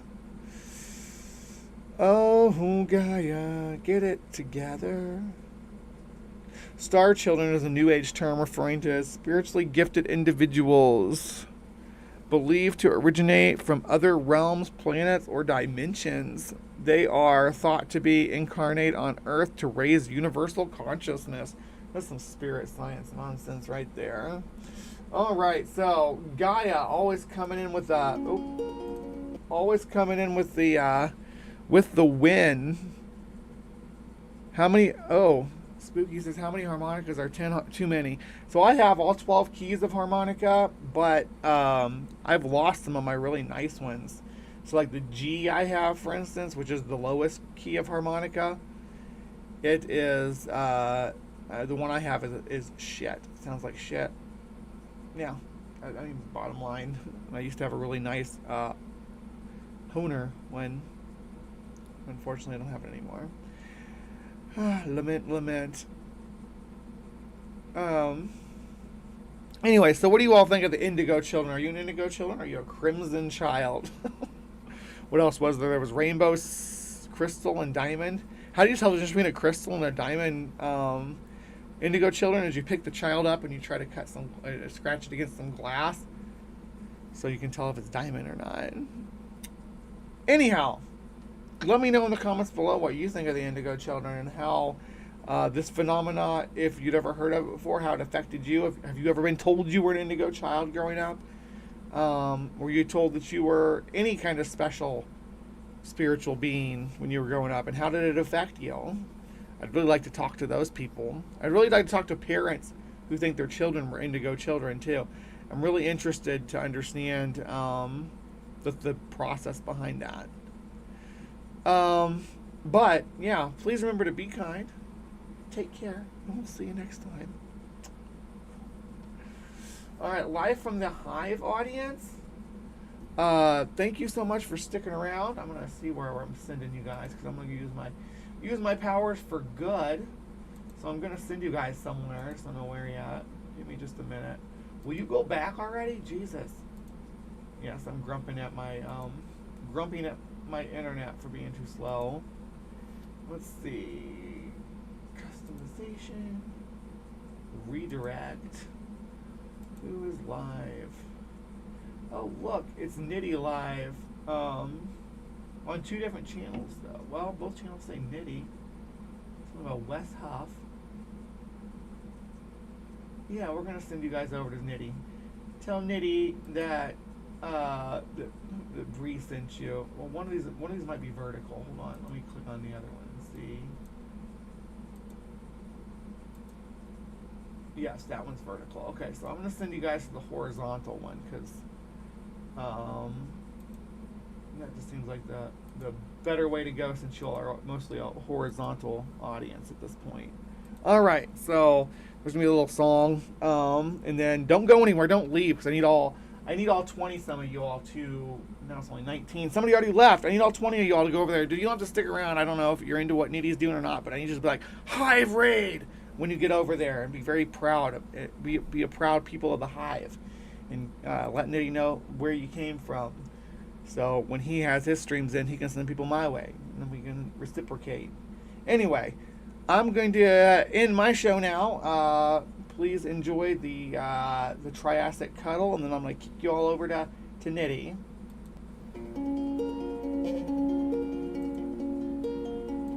If it takes forever